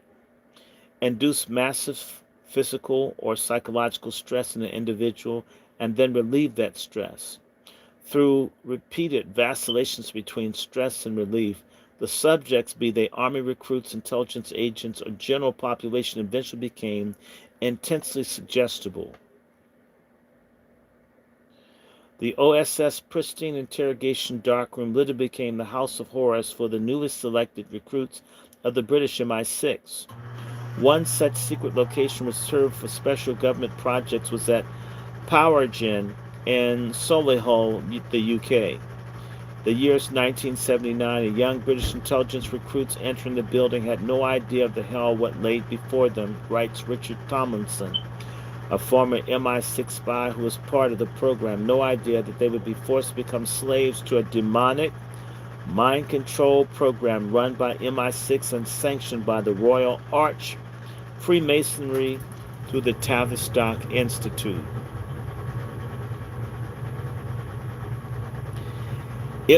It was at Powergen in 1979 that a 21-year-old recruit, Richard Tomlinson, attended his first inset British intelligence, first shown a passport photograph of Vladimir Putin supplied to him by one of Oleg Gordievsky's contacts. Gordievsky, the highest-ranking KGB officer to escape to the West, was a Royal Arch Freemason. The course was run by Stella Remington, who's MI5, and John Scarlett, the overall MI6 controller of the modules. The two Tavistock design programs for the British intelligence graduate trainees were 1. The MI6 Beast programming, and 2. Smelly Cheeses programming in conjunction with the Jonathan Livingston Seagull. The first one refers to the Beast computer program placed into every recruit's mind-controlling program during recruitment, during training at both MI5 and MI6. One of the tasks sets the graduate trainees and mind controllers who were running the Royal Arch Freemasonry course was a treasure hunt. The treasure hunt was to test their spycraft skills and general sadism. Part of their course was based on an old Roman game which the soldiers had played with their prisoners, the Rite of Saturn. In short, it was a sadomasochistic game whereby the recruits were tortured and abused in a similar fashion to Roman prisoners. This was called the Via Dolorosa. The Via Dolorosa was a Tavistock-designed water torture. The programmers and the British intelligence bring you to near-death experience in order to make you obey. It is a way of separating the weak from the strong. The programmers torture the recruits repeatedly in order to break their spirit.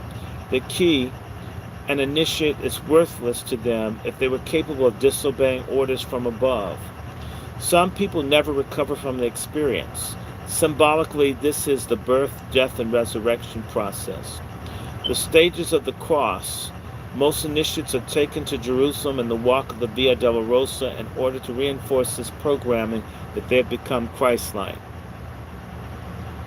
Smelly Cheese is programmed via the reading and enactment of Three Men in a Boat, a Jerome K. Jerome novel published in 1889. Chapter 4 of Jerome's novel relates, whilst traveling, carrying smelly cheeses is not to touch the goods or afterwards once one has arrived at one's destination. All smugglers are worried about the safety of their drugs, contraband, therefore the importance of the part of the programming. In his self-published unofficial biography, The Golden Chain, Tomlinson relates that the other graduate trainee programs were given huge electric shocks after training. the enactment of a little drama, and would be instructed to sit in chairs facing a large window. This was the relaxation to distress the brain. The young men would sit there and grind their teeth, normal responses to ECT, while gazing blankly at the sky.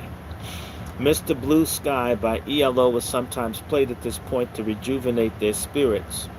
The main point behind the MI6 Smelly Cheeses program was that prospective recruits to British intelligence were sent on gap years around the world on various missions to courier contraband on British-dominated smuggling rings, which had their origins in the British Empire's snake lines, a clear reference to the Asian drug routes and especially African diamond routes.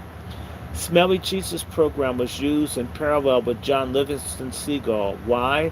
As Tomlinson writes, to encourage and train those who've been picked to remote view and come back like homing pigeons when called by the programmer. Fast forward to the spring of late 1980, Russian monastery compound Aaron Ein Karim, Jerusalem, property of the Russian Orthodox Church. Back in 1980, it was run as a nunnery, but it was known to be a KGB spy center. According to Thomason, Vladimir Putin, and the other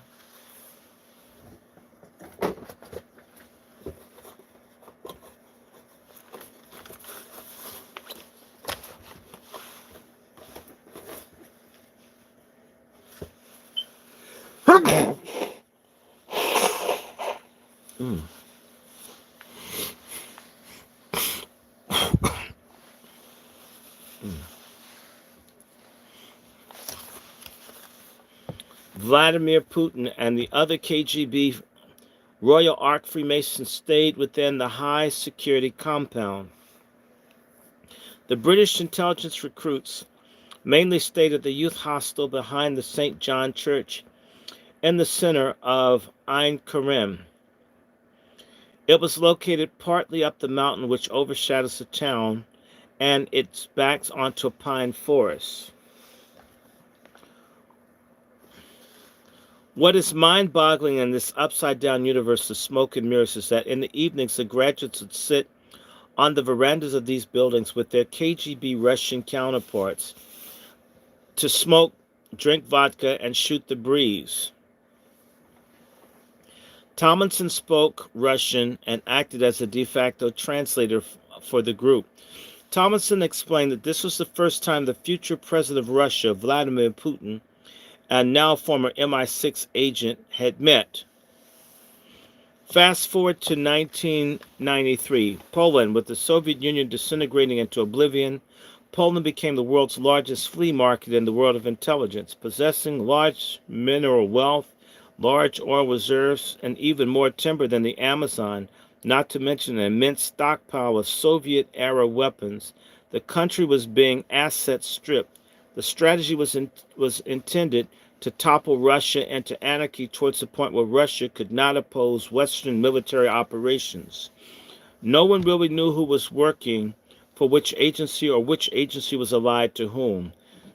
In what turned out to be a smash-and-grab bum fight, one could name MI5, MI6, the CIA, and the IRA, but as a few in this free-for-all, the desperate dash to acquire information, drugs, guns, you name it, just about every intelligence agency and mafia organization was in the game. Everything was on sale. Truckloads of Soviet rubles motored down autobahns. Many used in complex swap operations, which billions of NACO dollars were laundered on behalf of Drangheta, the Calabrian Mafia. Numerous prime Western banks, such as the Bank of New York, Goldman Sachs, Fleet Financial, and the Bank of Boston, looted up to $500 million. Tomlinson explains Vladimir Putin had lost his job as KGB controller of the Stasi in East Berlin. There was a famine in East Petersburg, and the KGB owed their employees several months of salaries. Whole families were starving in the cities, and Vladimir Putin's family was no exception to this rule. Putin needed help and reached out to the very people who were supposed to be his enemies. John Scarlett, MI6, Moscow Station. Like Putin, Scarlett was a Royal Arch Freemason. Tomlinson is unable to shed any light on the deal that Scarlett struck with Putin, but he does add several nuggets of information. Putin, according to former MI6 agent Richard Tomlinson, had been under the MI6 Royal Arch Freemasonry mind control since 1979 and had been one of their operatives within the KGB until 1994. Putin needed safe passage for himself and his family out of the situation in St. Petersburg, which was rapidly deteriorating. Scarlett had agreed to set up a new identity for him in the UK as a teacher of German, as Putin spoke German fluently. Putin's two daughters and his wife would follow him at a later date. However, somewhere along the line, Scarlett reneged on the deal. Instead of a safe passage out of Russia, MI5, for reasons unknown, had decided to torture, then murder Putin as soon as he set foot on British soil. But the British MI5 underestimated future Russian President Vladimir Putin. Through his extensive network of contacts, he learned of the MI5's real agenda and called the deal off, returning to Russia instead. In 1994, Putin struck back. This year, MI6 laptops began to disappear in Europe. Putin and his associates were tracking down MI6 senior officers who held color-coded information of tailored mind control programs for their officers and agents within their laptops. Thomason explains that once the codes are broken, it is relatively simple to control any of the operatives listed, as well as guess how to control the others who were indoctrinated in a similar way and then turn them against their masters. The main clue is to be found on an antique British typewriter 55 Imperial 55 at the Jerusalem Prison Museum. The code on the typewriter keys goes as follows: 1 $SV, 2 XDM, 3 KGB, 4 RKK, 5 ANN, 6 TYM, 7 ZKTZ, 8 NLT, 9 SKT, TPF. The 10 sequences above account for 10 different branches of the Royal Arch Freemasonry infiltrated British intelligence department from its inception. M11 to the current public form of MI6 and MI5. For example, clue 7 is zygote. 7, which is ZKTZ, stands for Zayin, Chet, Sadik in Hebrew, which stands for the Royal Genoma Project, and the clue has 6 sex kittens. These departments are still in existence today. The KGB Royal Arch Freemasons are one of these departments in this tarantula-like Masonic organization. The CIA wasn't far behind the British MI6 in their approach to brainwashing. The agency realized the more maverick approach in the role of social factors in skewing the minds of the agents of the agency's needs. In other words, the individual brainwashing tactics such as electroshock therapy or the use of drugs, though powerful, were no match to the power of suggestion and enforcing behavior. So Rees and his partners explored the deepest recesses of the human mind, adopting the object relations approach of universal literature, which emphasized imagery and symbolism rather than instinctual drives and psychic energy. Through the use of associated theory, the idea was to recreate an imaginary world of an immortal piece of literature in the minds of the test subjects, using the work of art for immoral purposes. Under Rees and Tavistock, these techniques became the testing ground for new forms of institutionalized psychological control.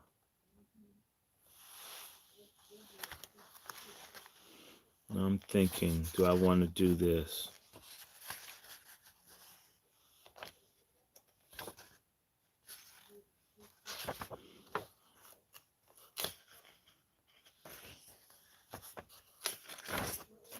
I want to skip I just want to put this out here.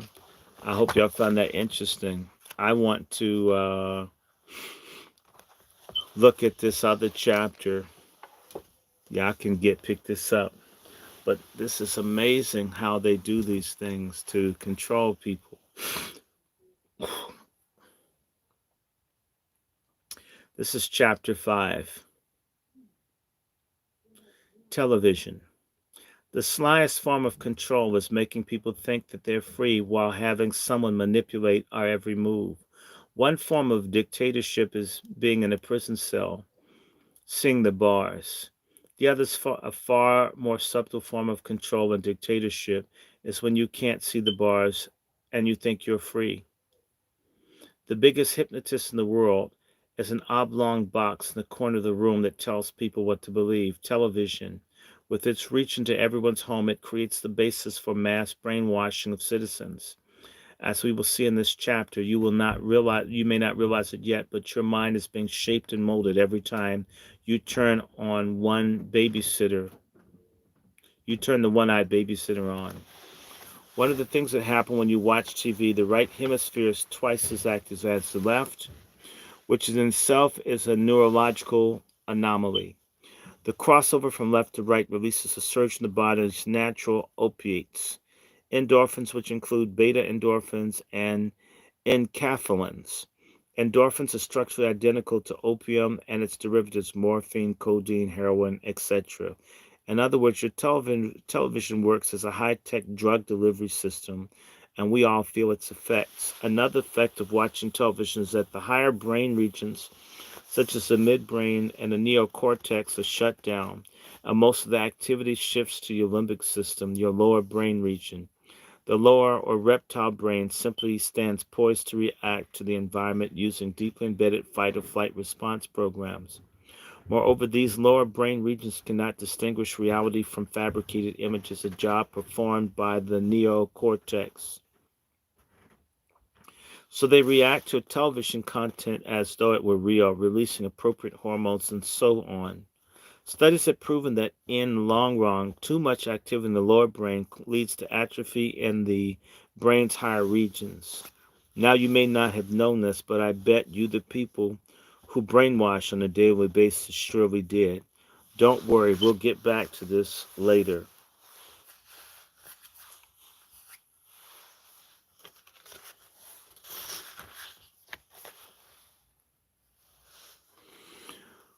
For the brainwashers in charge of this societal transformation, they've pulled off the ultimate trick.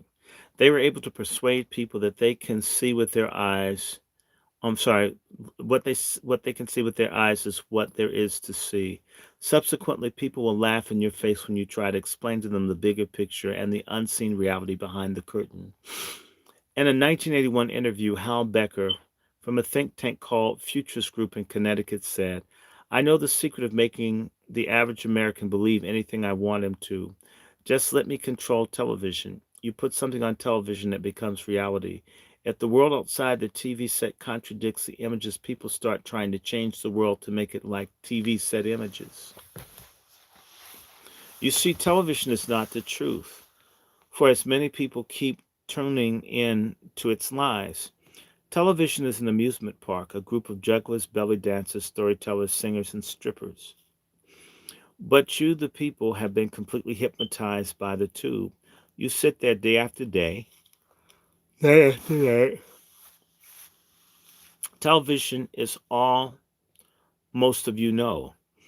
5% of the American public read more than 5 books per year, yet 1 billion people tune into the Oscar Awards. You dream like a tube, you speak like a tube, dress, smell, and act like your televisions. Most people feel like they are better acquainted with Paris Hilton, Britney Spears, or Lady Gaga than their own husband or wife. This is madness, don't you see? How many millions of you are prepared to believe in anything the tube tells you? What's more, huge numbers of people at the top are prepared to tell you anything in the name of war against terror. Audience share advertising dollars as long as you vote for them, buy their products, and allow them to brainwash you. Television provided an ideal means to create an homogeneous culture, a mass culture through which popular opinion could be shaped and controlled so that everyone in the country would think the same. Why is it being done? To dumb you down, to brainwash you, to turn you into a touchy-feely adult with infantile tendencies. Don't you even get the way important people by doing so much thinking on your own? Think about it. Over 75% of people get all their information from television. In fact, the only truth that most people know is what they get over the television.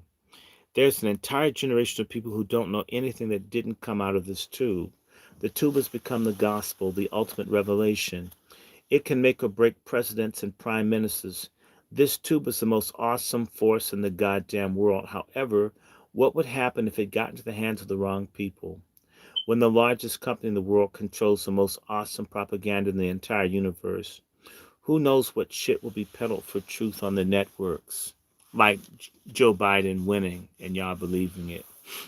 Most people think that they have a pretty good idea about what fascist society is all about. They've seen pictures of the made-for-television movies of Nazi Germany in the 1930s, the crowds, the frenzy, the glitter, the jackbooted troops, the huge rallies, the waving of the flags. Then there were the speeches by Hitler made to cheering approval of enormous crowds of people who raised their arms and salute at the beckoning of their Führer. Who can forget the terrifying image of the Nazi thugs breaking windows in the Jewish ghetto, pulling frail ladies by the hair onto the streets, the Gestapo and the SS troops using the butts of their machine guns to beat someone to a pulp? Then there are other images, the death camps, and the horrified world that they didn't know anything about them. The bodies, the teeth, the bones, the walking dead, the hair and the gold teeth, and the rings and the ovens. The greatest generation of the 20th century went to war to defeat the greatest evil man ever known. 26 million Soviets died in the war, plus millions of Europeans and 500,000 American soldiers. Never again. That's what we've all said once the war ended. Do you remember? The world would never tolerate such inhumanity again. We would never have another Hitler in our midst. Never would human rights be so flagrantly trampled on. Yes, you say never again. Are you sure about that? What if I were to tell you we let the monster back in, you the reader partially to blame? Would you believe me? Now take yourselves back to the victorious U.S. troops entering Baghdad or Kabul. Think back to the war in Libya. Think back to the Desert Storm. Do you remember all the parades, confetti, ticker tape, the troops, and the very expensive equipment parading on television in front of adoring masses, waving flags? Does that sound familiar? There were millions of people throughout the United States celebrating the great victory, waving little plastic flags which were given out by the hundreds of thousands, the cheering approval of enormous crowds of people who raised their arms in salute at the beckoning of the president and the commanding general. Is it back now? I thought it might.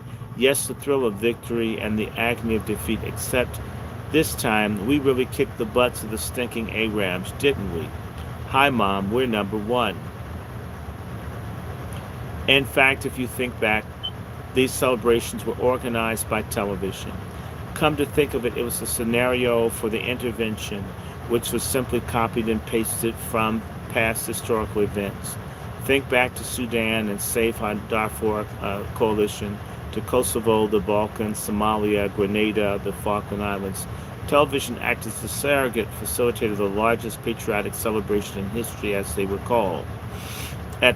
As the Keith Harmon Show reports for Global Research on February 7, 2007, in reference to the Sudan Britain-inspired conflict, first create instability and chaos that gives the appearance of Arabs fighting Africans.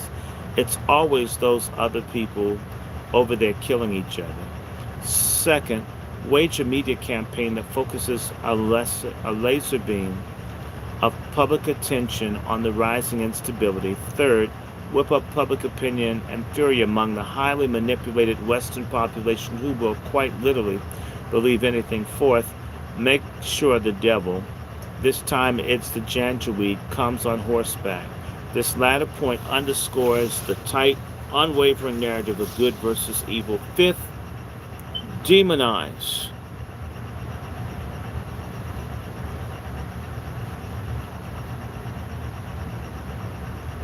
Demonize the enemy.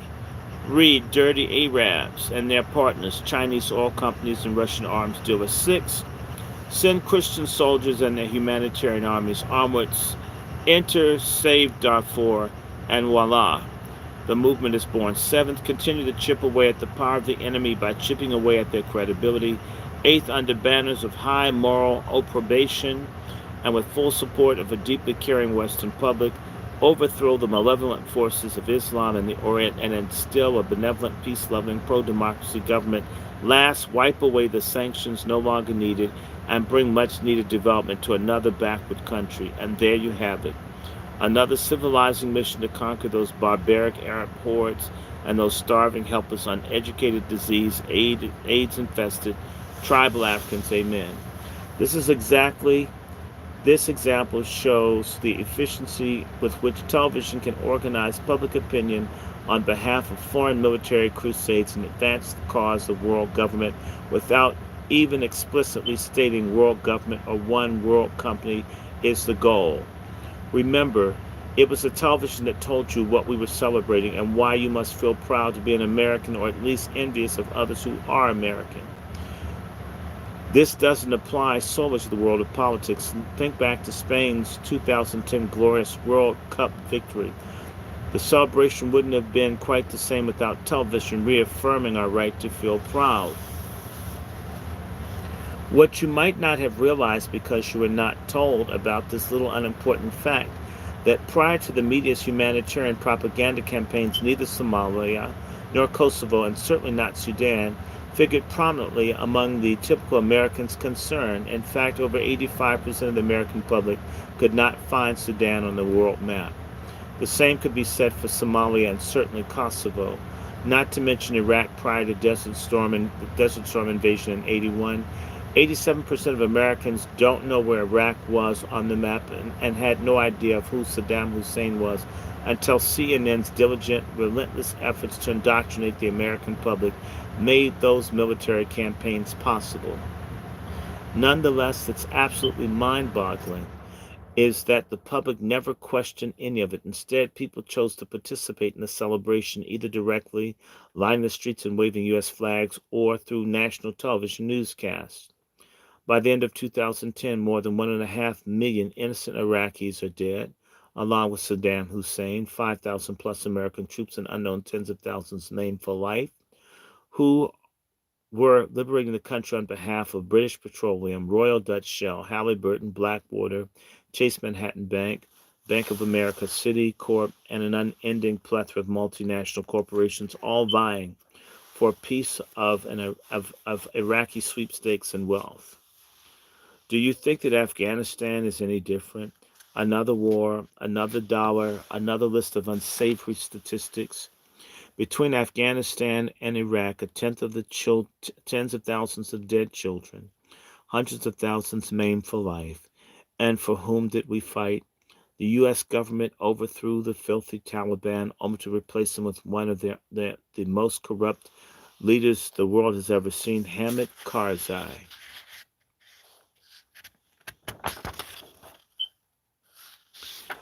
A major drug trafficker in bed with the same unsavory forces we came to fight against.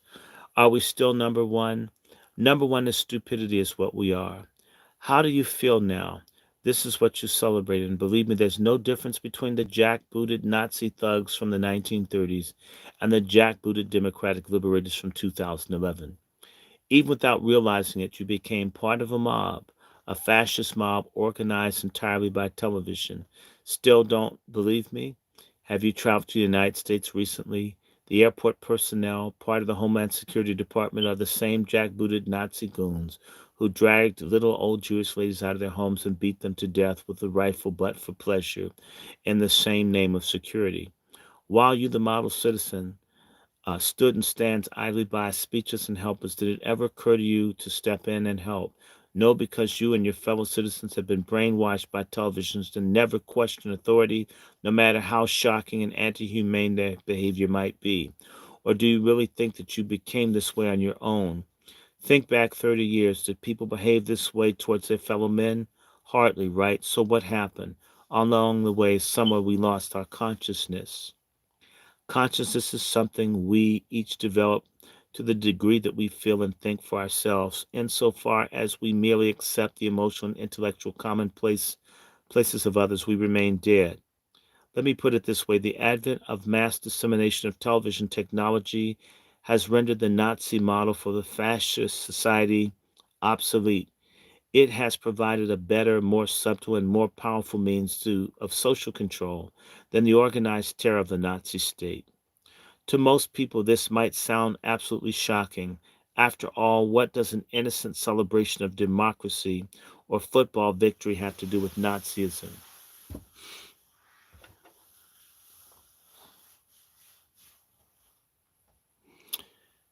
The fascist concept of man. Investigative journalist Lonnie Wolf succinctly tells the story the Nazi state was created by the same oligarchical financial and political interests who today control what we call mass media and television.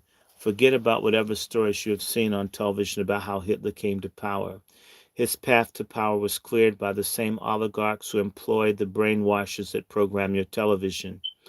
Over a period of years following the First World War, Germany was brutalized by economic policy of this international elite. Hitler's Nazis were funded and promoted as a political option and then steered into power in 1932-33. Once in power, the Nazis maintained their hold through the use of terror as part of mass brainwashing. In many ways, it was it was proper to view the Nazi period as an experiment in methods of mass brainwashing and social control. At the root of this experiment was a desire to create a new world order based on reversing a fundamental premise of Western Christian civilization that man is created as a higher and distinct species from animals created in the image of the living God by the divine grace and part of the divine spark of reason. What makes a man human is our of reason. The only thing greater than life is the power of the human mind. This is how mankind is measured. What separates us from the animals is our ability to discover universal physical principles. It allows us to innovate, which subsequently improves the lives of people. Development of mankind, the development of the power of the individual, and the nation depend upon scientific developments, upon seeking and discovering the truth as our highest goal, thus perfecting our existence. Truth always lies in the higher order of processes. True sovereignty lies not in popular opinion. I don't give a damn about black popular opinion supporting Joe Biden. All of y'all can go to hell. Biden is trash, and so is Kamala. I said, shit, I'll stand by myself. If everybody black want to be dumb and run after that dog, y'all be my guest. Who's with me? Damn Kamala and Biden. True sovereignty lies not in popular opinion, but in the creative powers of the individual human mind. So it's a moral problem. The problem of mankind's destiny. As Lyndon LaRouche often stated, every generation must advance beyond that of the preceding generation and hope that that will happen should should should be what's on the mind of a person who is dying of old age, that their life has meant something because it's laid a foundation for a better life than they knew.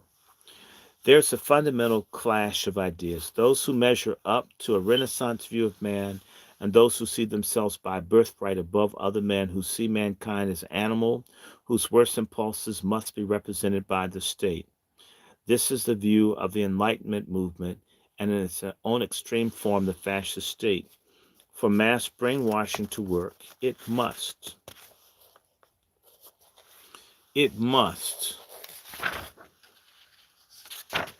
attack the Renaissance view of man, for no person with a strong moral compass seeking truth can be brainwashed. Until we bring mankind into the age of reason, into an age of progress in human knowledge, history will be shaped in actuality not by the wills of the masses of humanity, but by the mere handfuls who, for the purposes of good or evil, steer the fate of mankind, generally as herds of cows that are steered to and from the pasture and occasionally also to the slaughterhouse. As much as it may surprise you, Nazi Germany was an experiment in Freudian mass psychology. What it means is that both Freud and the Nazis shared in the belief system that man is a sinful beast who is allowed to exist under strictly imposed laws. Man is not made in the image of the living God, says Freud, Man it has made God in his image for the purpose of easing the pain of his existence. Freud called the past intellectuals infantile for their defense of religious doctrine. We should tell ourselves that we were very nice of there if there was a God who created the world and was a benevolent providence. Yet you defend the religious illusion with all your might. If it becomes discredited, indeed the threat is too great enough, then your world collapses. There is nothing left for you but despair of everything, of civilization, of the future of mankind.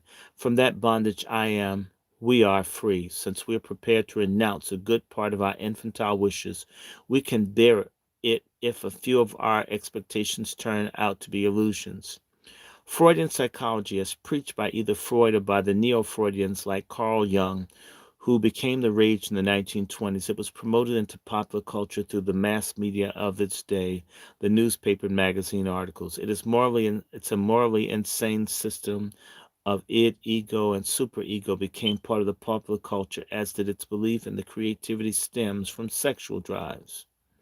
One of the key elements of Freud's work on mass psychology stems from the psychology of the crowd of the French psychologist Gustave Le Bon, who claimed that man progressed a primitive mental state as part of a crowd. People in a crowd lose their inhibitions and moral standards and become highly emotional. Le Bon describes this as a return to man's primitive nature. Man, says LeBron, has returned to his animal roots. This is what mass mobilization of people is all about. Victory parades is just one example of this phenomenon. The notion that all good citizens should rally the flag to attack is in and of itself just another form of social dictate. There's another side to this development. While he has become at once more primitive, more animal-like, and infantile, mass man, the man in the crowd, also has a heightened sense of power, while his individual responsibility for action, a key factor in moral judgment, diminishes. On the other hand, far from accepting that everything should be directed towards a common purpose, Freud and Le Bon ignore the right of mind to follow their own curiosity wherever it may lead. After all, curiosity is insubordination in its purest form, and attitude that in today's America would draw you a prison term for anti-American activity. The heritage of the Western Christian civilization defends the freedom of the individual mind against the coercion of mass culture, mass propaganda, or mass mobilization. It is just impossible to do without the control of the masses by a minority as it is to dispense with coercion in the work of civilization. Freud writes in his 1927 Attack on Religion, The Future of an Illusion, for the masses are lazy and unintelligent. Such thoughts are not far separating from the writings of Hitler. They form the core of Nazi thinking.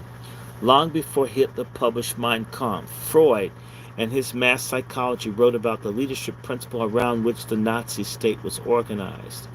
Any mass, be it a nation or randomly created group, must have a leader, he wrote, adding someone who gives I its I idea or value.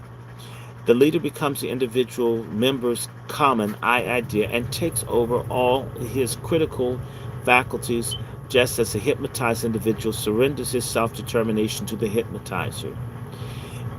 It is the leader, says Freud, who provides the common bond for a mass of people. Their common attachment to the leader enables the members to identify with each other, giving a form of direction to the mass. Was Hitler Freudian? It is known that Hitler read Le Bon, writes Lonnie Wolf in his piece on the making of a fascist society. It cannot be established whether he read Freud, especially mass psychology, but it is clear those who put Hitler in power and those who steered his movement read Freud and did most of the ruling elite of its day. It was they who promoting the Freudian craze and its propaganda throughout the world. One key neo-Freudian who became an overt supporter of the Nazis was the Swiss psychoanalyst Carl Jung, whose friendship with Freud ended over the latter's refusal to see a value in Gnostic mysticism. Freud, who was opposed to integrating mystical ideas into psychoanalysis, associated the word mysticism with seances, voices from other worlds, noises, apparitions, levitations, trances, and prophecies. Carl Jung saw in Hitler the ap- apotheosis of Jung's own search for a kind of pagan communion with the beyond, a search that began in 1915 with Jung's colossal nervous breakdown. In his 1997 essay on the subject of Hitler and Jung, Wolff believes that the strongest possible connection between Jung's psychoanalytic theories, which form one of the conceptual bases of the New Age ideology today, and his fascination with Hitler, for Jung was obsessed with the notion that the deepest reality, the greatest truth, lay buried in the unconscious, mystical, psychotic aspect of man's mind, as opposed to a rational, outward, scientific, Judeo-Christian view of the world. That was the basis of Jung's decade-long search through himself, attempting to find a pre-existing myth or mythic system which aptly illustrates his ideas about the human psychology of religion.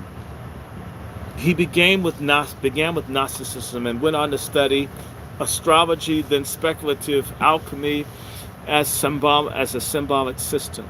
To Jung, there's a deep substratum of consciousness that lies between the layers of the mechanical instincts and the measurable phenomenon of clinical psychology. Jung called it collective unconscious. These images became visible under certain circumstances, such as political rallies or religious rituals, or on a movie screen or in advertising and propaganda, and we can take them for granted without realizing the power that they represent or the extent to which they may be manipulating our consciousness. In turn, these images, this pattern or matrix underlying the observed universe, a kind of grid of connection linking events according to a system we can hardly perceive, are manipulated by the unseen hand of brainwashers at the Tavistock Institute and Frankfurt School. The Tavistock Institute for Human Relations is a psychological warfare arm of the British royal family, located in the suburb of London. It is the world's most important institution for the manipulation of population, according to the official history of the Tavistock Clinic. In 1920, under its founder, Dr. Hugh Crichton Miller's leadership, the clinic made a significant contribution to the understanding of the traumatic effects of the shell shock. In the 1930s, the Tavistock Institute developed a symbiotic relationship with the Frankfurt Institute for Social Research. Their collaboration led them to analyze the culture of a population from a neo-Freudian standpoint. Nazism had just happened to be one of its patients on the psychiatric couch. In a nutshell, Hitler was a prototype of the Jungian man who surrendered his reason to his unconscious and who welcomed the divine madness as Jung himself advised. Jung had been impressed by Hitler's meteoric rise in power and recognized that the dictator must have tapped some extraordinary energy on the Teutonic unconscious. For example, in March 1934, Jung was writing the formidable phenomenon of National Socialism, on which the whole world gazes with astonishment. Jung goes on to suggest that the Aryan unconscious had a higher potential than the Jews. Hitler, Jung wrote, had literally set off all Germany on its feet. In a 1932 essay, Jung had celebrated the leader personality of the Führer as against the ever-secondary lazy masses who cannot take the least move in absence of a demagogue. In 1936, Jung perceived Hitler to be of the previously repressed Wotannic, this is the ancient Germanic god elements. The impressive thing about the German phenomenon is that one man, who is obviously possessed, has infected the whole nation to such an extent that everything is set in motion, and he has started rolling on the course towards perdition. Was Jung unaware of the Nazis' true nature? Hardly. In 1938, 5 years after Hitler's rise to power, Jung classified Hitler as visionary and a truly inspired shaman or medicine man whose power was magical rather than political, a spiritual vessel, the first man to tell every German what he had been thinking and feeling all along in his unconscious of German fate. Jung added, Hitler's power is not political, it is magic. As France surrendered to Germany in 1940, The date of the summer solstice did not pass unnoticed by Jung and other Nazi mystics. Jung cried ecstatically, "It is the dawning of the age of Aquarius." It is a rather fine irony that it was Carl Jung, of all people, who coined the phrase made current so much later with the rise of the New Age. Nevertheless, to say the Nazis represented but a minority of the German population even when they were in power. What about the so-called good Germans who went along with Hitler's terror? How was it done? The same way it's being done with us today and every day through the mass media dissemination of information.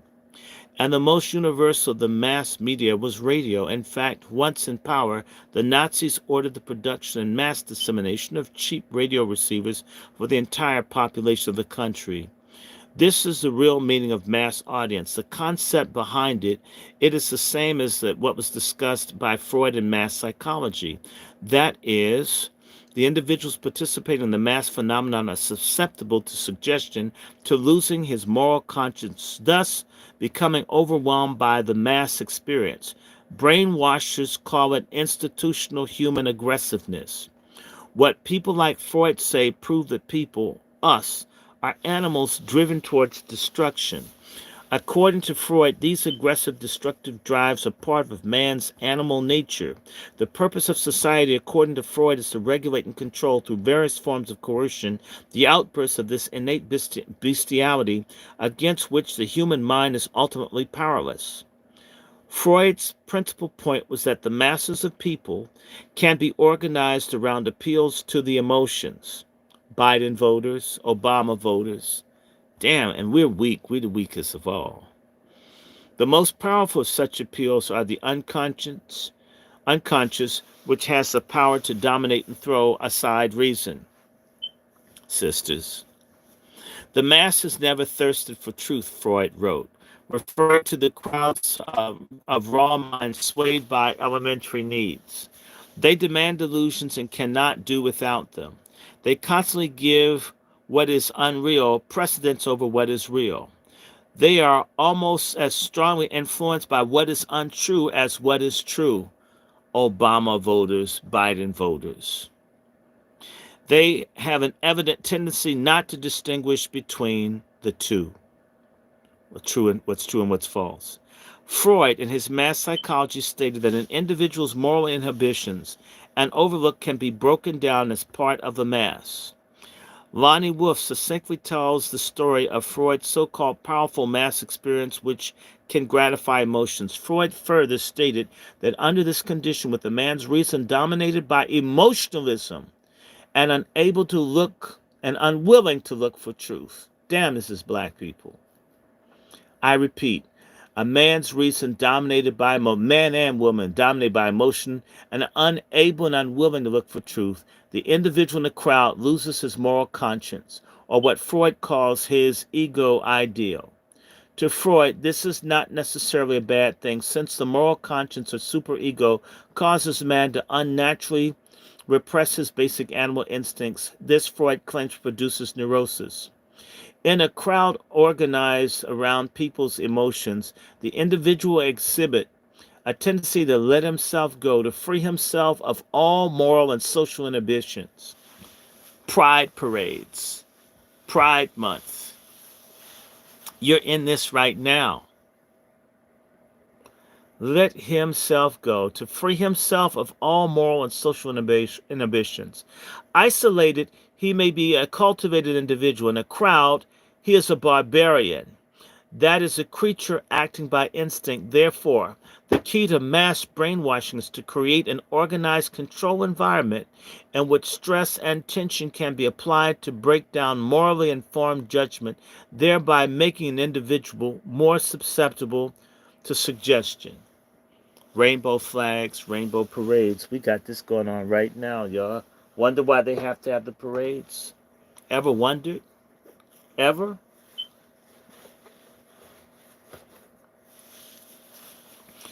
The point to be made here is that the co-participation of a crowd causes a person to respond to a situation from an emotional, non-thinking set of reference points. It's also like joining a sorority being an AKA or a Q or a Delta. Yeah, I'm talking about somebody.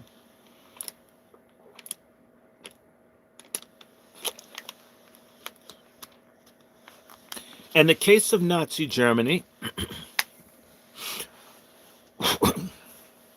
coming across the radio into millions of homes was the voice of one man, Adolf Hitler. The fact that all of Germany was hearing his voice at the same time gave an enhanced power to the message.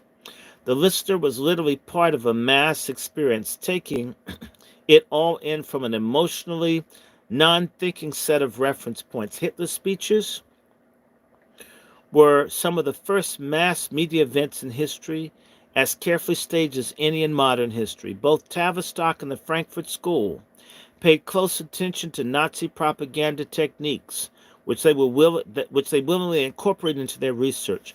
The aim of this project, as stated in Adorno's Introduction to the Sociology of Music, was to program a mass culture as forms of extensive social control that would steadily degrade its consumers.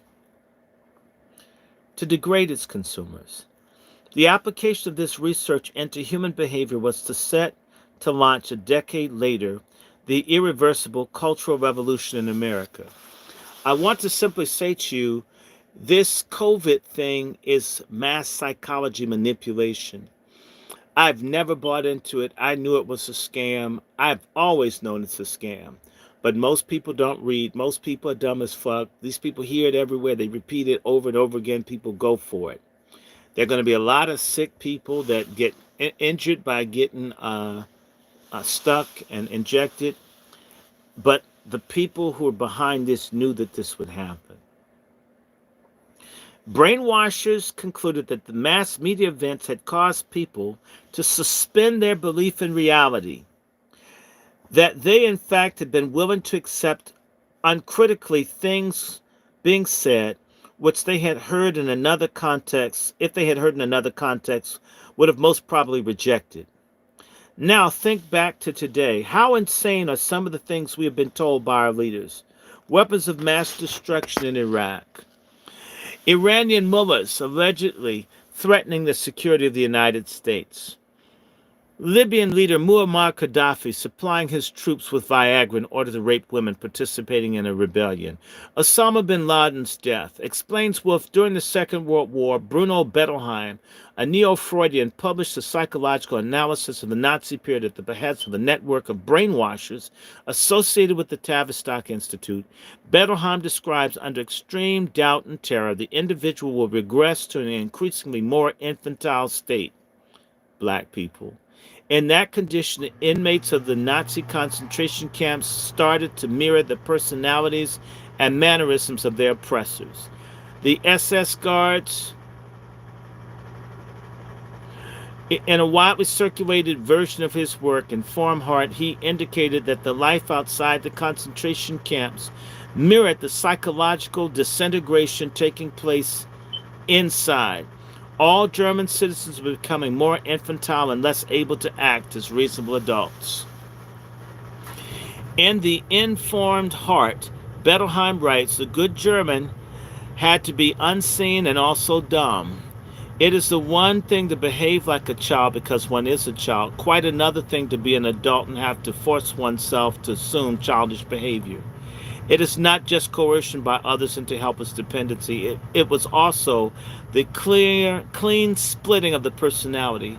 Man's anxiety, his wish to protect life, forced him to relinquish what was ultimately his best chance of survival, his ability to react and make appropriate decisions. But giving this up, he was no longer a man but a child. Sounds like Simps. Knowing that for survival, he should decide and act, trying to survive not by reacting,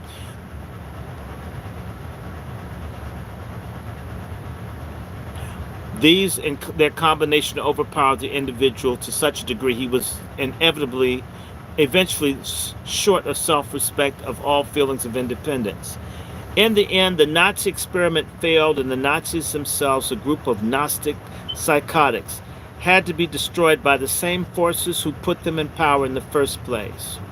In the meantime, the Third Reich caused a massive shift in consciousness in the planet, a paradigm shift, if you'd like. Although occultism and politics have long been bedfellows since the days of Joseph interpreting the dreams for Pharaoh, or King Saul consulting with the witch of Endor, or even earlier astral temples at Nineveh and Babylon, the world came very close to enduring a massive industrialized cultocracy in the form of the Third Reich. It is worth repeating here that the Nazi Party was not a political party as we commonly call it or understand it. It was a cult. The Nazi appropriation of a cult was a weird farrago of astrology, Freemasonry, racism rooted in occultism, and popular European folklore, the Cathars, the Holy Grail, the Knights Templar, and the Arthurian legends. Sinister forces at work against humanity. In The Morning of the Magicians, this is a book I've been thinking about sharing with you. It came to mind. Here it is. I've got a section marked out for y'all in The Morning of the Magicians. Oh, I may read this tonight. Y'all like mind control? Are y'all with me? In The Morning of the Magicians, one of the most explosive books of the 1960s, the authors identified these forces in paranormal terms, but always linking them back to the fascist fantasies of Himmler, Rosenberg, Dare, and Hess. Blatant occult fantasies that became government policy and which led to the Holocaust in World War II. That millions of innocent people died because of the twisted dreams is the greatest tragedy of the 20th century. But the authors insisted that there was something there below the surface of the Third Reich. A sinister force that had been successfully, for a time, evoked by the Nazi magicians of the SS. The phenomenon of coincidence, or what Carl Jung called synchronicity. Synchronicity was the album by The Police that came out in the 80s. Be careful. Was one of the most obvious evidence of the operation of this force, and one of which the author suggested could be the basis of a whole new conception of history. When it was all over, those who imposed this horror on the world attempted through the mass media to blame their victims for their crimes committed. The Germans, who the oligarchy through their tools had tortured into mass brainwashing, were told that they were collectively guilty for all of what had happened. As a result, the entire nation was put in the dock and tried as criminals, rapists, and mass murderers. And the while we were told that it must never happen again. The brainwashers at such places as Tavistock Institute were already secretly working behind the scenes on a new and a far more important brainwashing tool: television, to help them organize their fascist superstate without the now socially unaccepted Nazi superstructure. Now, how many people actually understand this? How many people realize the majority's perception of reality, especially in the political arena, is not their own? It is shrewdly manipulated and imposed upon them by the men behind the curtain. Most certainly don't, and brainwashing has a lot to do with it. I'm going to get a book by Edward Bernays. I can't find my copy. It's called Propaganda. I'm going to read some Bernaysian stuff. You'll begin to understand how we're being played. And by the way, all this neo-pagan and cultic stuff that you see in the black community, how it's celebrated, this isn't of black people. All this neo-pagan cultic gods is being manipulated by people who hate our guts. They think they're being radical with all these stupid ass names and stuff on LGBTQ cross, the booty cross. You know how they wear the cross with the hole in it? The hole so it can be penetrated. I'm just saying. What became obvious to the brainwashers is that a new system based on appeal to emotionalism was needed. And in order to break through the population's moral compass, society needed to be reduced to infantilism. Writing in 1972, a Tavistock leading media expert, Dr. Fred Emery, reported on television's impact on Americans. We are suggesting that television evokes a basic assumption of dependency. It must evoke this because it is essentially an emotional and irrational activity. Television is a non-stop leader who provides nourishment and protections. In his informative report on television's impact on the cognitive powers of the individual, the investigative journal Lonnie Wolf says that both Emery and Eric Trist, until his death in 1993, headed the Tavistock's operations in the United States, noted that all televisions had a dissociative effect on the mental capacities, making people less able to think rationally. And all you dumbass people that watch the Fox channel and watch CNN, I mean, you want to meet some dumb black people, television watchers. We watch the most television of any demographic of people. We are the dumbest ass people in the country, the stupidest ass, failure ass people in the country. I'm not talking about the smart ones. We have too many dumbass people in our community. There has to be a rebellion against stupidity, a rebellion against watching TV. You know, I know folks, I got family that watch TV all day long. My mother watched Hallmark too much. It's stupid. I hate it. It's ignorant.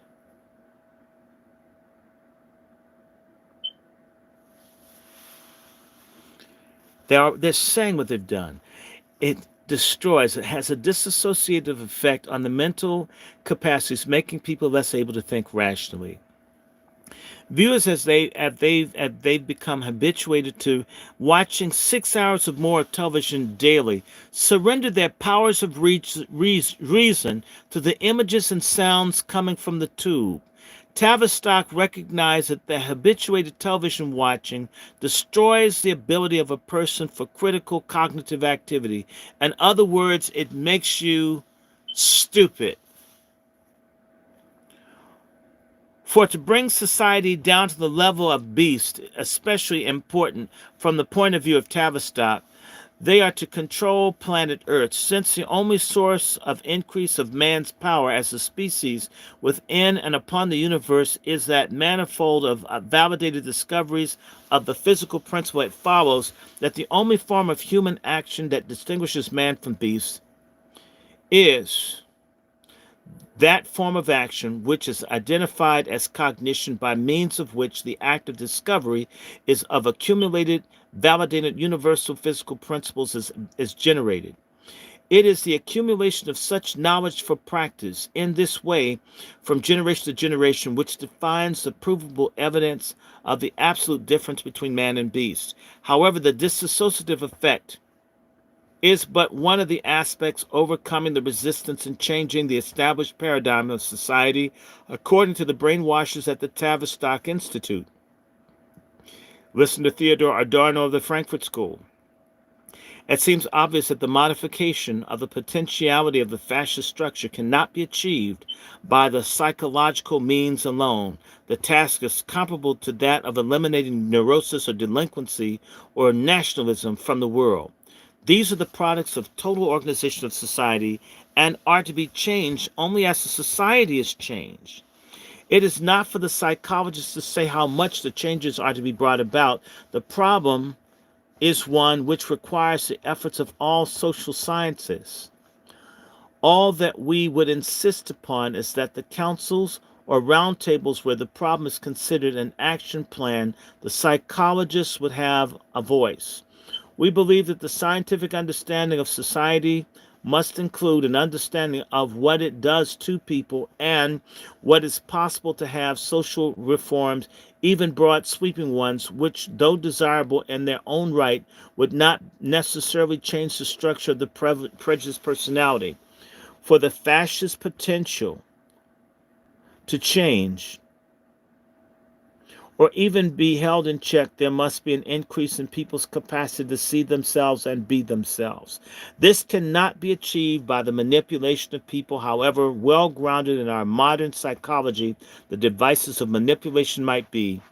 It is here that psychology may play its most important role. Techniques for overcoming resistance develop mainly in the field of individual psychotherapy. It can be improved and adopted for use with groups and even on a mass scale. As a point of interest At the Tavistock, Eric Trist and Frederick Emery developed a theory of social turbulence, a so-called softening up effect of future shocks, wherein a population could be softened up through the mass phenomenon such as energy shortages, economic and financial collapse, or terrorist attack. For us, it's police brutality, poison water, natural disasters, assassination of leaders. Are y'all getting me? We've been played, and we're being played. And there are things happening every day. Even this COVID, it is such a shock. It is breaking people down. You can't be around one another, can't shake hands, can't fuck. Damn. COVID. This is perfect. Understand why I wanted to read this to y'all.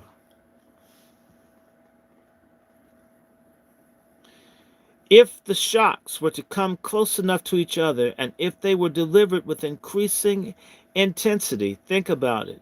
9/11 and all these wars, all this garbage, one blow after the other. It's like, damn, can't we have 2 or 3 good years? Fucked up election, COVID, all these important people dying. What happened the year before? I mean, there's always Russian collusion, impeachment. This is constant drama. Earthquakes, fires, Black Lives Matter, Antifa. Are y'all hearing me? If they were delivered with increasing intensity, then it was possible to drive the entire society into a state of mass psychosis, claimed Tristan Emery. They also stated that individuals would become disassociated. As they tried to flee from the terror of the shocking, emerging reality, people would withdraw into a state of denial. Like y'all that have forgotten about Biden's crime bill. You dumb niggas. Dumb niggas. They got you thinking he's going to bring something good to us. Dumb niggas. Withdraw into a state of denial, retreating into popular entertainment, stupid-ass rap, and games, while being prone to outbursts of rage, mass shootings everywhere, road rage, passivity or super aggressiveness. In fact, we're talking about 2 sides of the same coin here. On the one side, the guiding, the covert, subtle manipulation and control through the thought, of thought and human conscious through the power of television, while on the other side, directing and overtly shifting the paradigm, changing the basic concepts, widening the parameters, and changing the rules by which society defines itself. Like changing the definition of marriage, going from pedophilia to minor attracted persons, or instead of pedophilia, adult attracted minors. To don't say boy or girl. You don't say genitalia, you say sex junk. I mean, now you're afraid. Oh, I'm sorry, I don't want to misgender you. And they're using this LGBTQ thing to mess with our minds. That's some crazy stuff they're on. I don't care who you screw. It's some crazy crap. And to make everybody have to, everybody's got to pretend that Bruce Jenner's abroad. Drag queen trying to kiss Genuine on time, and his record sales go down. One of the key individuals involved in the psychological warfare against the population through the manufactured social turbulence is Kurt Lewin, a pioneer in group dynamics who was part of the early Frankfurt School and fled Germany. This Frankfurt School was full of gay people. I told y'all, gay Jews, all kinds of queer stuff. Not all of them, but many. I'm just saying. Gay, Jewish, communists, they combine Freud and Jung with Darwin and Marx and all this confusion. By the way, all of it hates Christianity and the Bible. All of y'all that don't like no Jesus, y'all are idiots. It seems as if all the nuts creating all the terror have one specific thing they hate the most. The Bible and Christianity. It has to be the force for good because that's who the most evil people seem to be pushing against. So if you're not for the book I like, you're for evil. I mean, enjoy. Part of the Frankfurt School and fled Germany when Hitler took power. His passage from the book Time, Perspective, and Morale shows his understanding of psychological warfare. One of the main techniques for breaking morale through a strategy of terror consists of exactly this tactic. Keep a person hazed as to where he stands, just where he might expect. In addition to frequent vacillations between severe disciplinary measures and promises of good treatment together, I read this before, with spreading contradictory news to make the cognitive structure of the situation utterly unclear, then the individual will cease to even know when a particular plan would lead towards or away from his goal. Under these conditions, even those who have definite goals are ready to take risks will be paralyzed by inner conflicts in regard of what to do. Over the past 50 years, research in the fields of psychology, sociology, and psychiatry have shown the human mind is capable of dealing with the limited number of changes around it. According to the Science Policy Research Unit at the Tavistock Sussex University facility, future shocks is defined as physical and psychological distress arising from the excess load on the decision-making mechanism of the human mind. In other words, a series of events which come so fast that the human brain cannot absorb the information. One scenario is called superficiality. After continuous shocks, according to Emery and Trist, the large population group discovers that it does not want to make choices anymore, reducing the value of his intentions.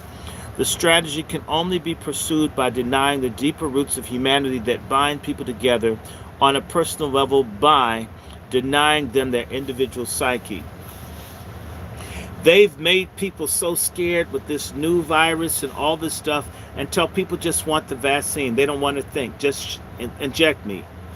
They've primed people to die with this. You're seeing this right in front of yourself. Where people just roll my sleeve up. I can't make it in this mask. I can't go here. Can't do that. I mean, it's got a new strain. Oh my God, it's 3,000 people today, 4,000 tomorrow. I'm in this darkest winter. I mean, right? This is an operation.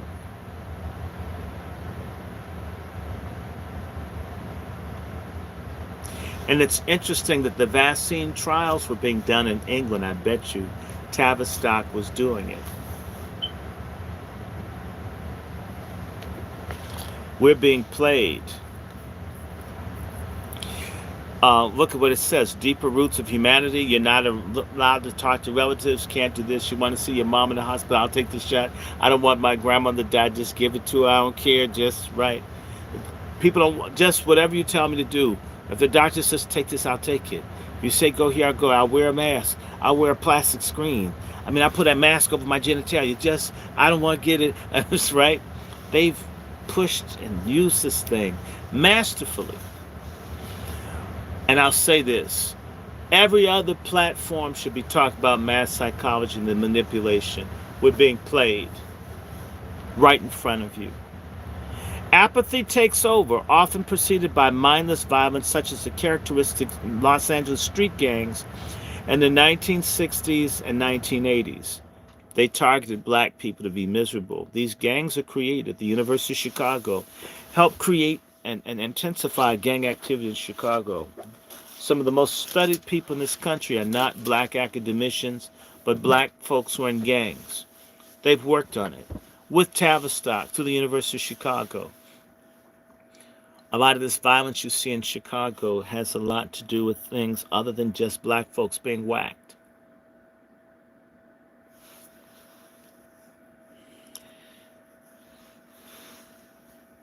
I'll read it again. Apathy takes over, often preceded by mindless violence, such as the characteristics of the Los Angeles street gangs of the 1960s and 1980s. What Emery and Trist called social response to disassociation, as described in the pages of Anthony Burgess's novel Clockwork Orange. A society dominated by infantile, animal-like rage. Such a group becomes easy to control and docile will follow orders without rebelling, which is to object to the exercise at Tristan Emery. This is where they have black people. Look at this. Such a group will become easy to control and docilely follow without rebelling. We should have been raising hell about Flint and Katrina. How did that just happen? There's almost nothing. Even this corona thing, almost nothing. Almost nothing. What's more, the disassociated adults cannot exert moral authority over their children because they're too involved in their own infantile fantasies brought to them through their television set. Sounds like parents that, as a teacher, sorry-ass parents, sorry-ass moms leaving their kids in the car and they suffocate when she's getting her nails or hair done. Happens dozens of cases every year. Yes, that's right. Black women, selfish-ass black women getting blonde locks as their kids die. Well, I forgot she was there. And the simps, well, they're disassociated. He's thinking about sex he can get when they want not watch TV. Well, the window was cracked. Simp-ass black men. Damn, I can't stand it. If you're a simp, please don't follow me. If you doubt what I'm saying, look at the older generation today as they have accepted the moral decadence of the no future generation of its children rather than seek conflict and in the process, adults have come to accept a lower moral standard. As far as in Huxley's drug-controlled Brave New World, there are no moral or emotional choices to make here. The flower children and the drug-soaked rebellion of the Vietnam era is a perfect example of how the scenario functions. These frequent vacillations pass through several scenarios. Stable at one point, people are more or less able to adapt to what is happening to them, or it's turbulent, at which point people either take action to relieve the tension or they adapt to accept tension-filled environment. If the turbulence does not cease, or on its intent or is intensified, at a certain point people cease to be able to adopt in a positive way. According to Tristan Emery, people become maladaptive. They choose a response to tension that degrades their lives. They start to repress reality, denying their existence. Like Kamala's really black, or Biden is going to do stuff, and so forth. I keep using that because black folks have just really been stupid. Or Obama did do something for us, and we did get change and hope. They've really done some stupid operations, and I'm going to keep calling people stupid. And we need to start punishing stupidity.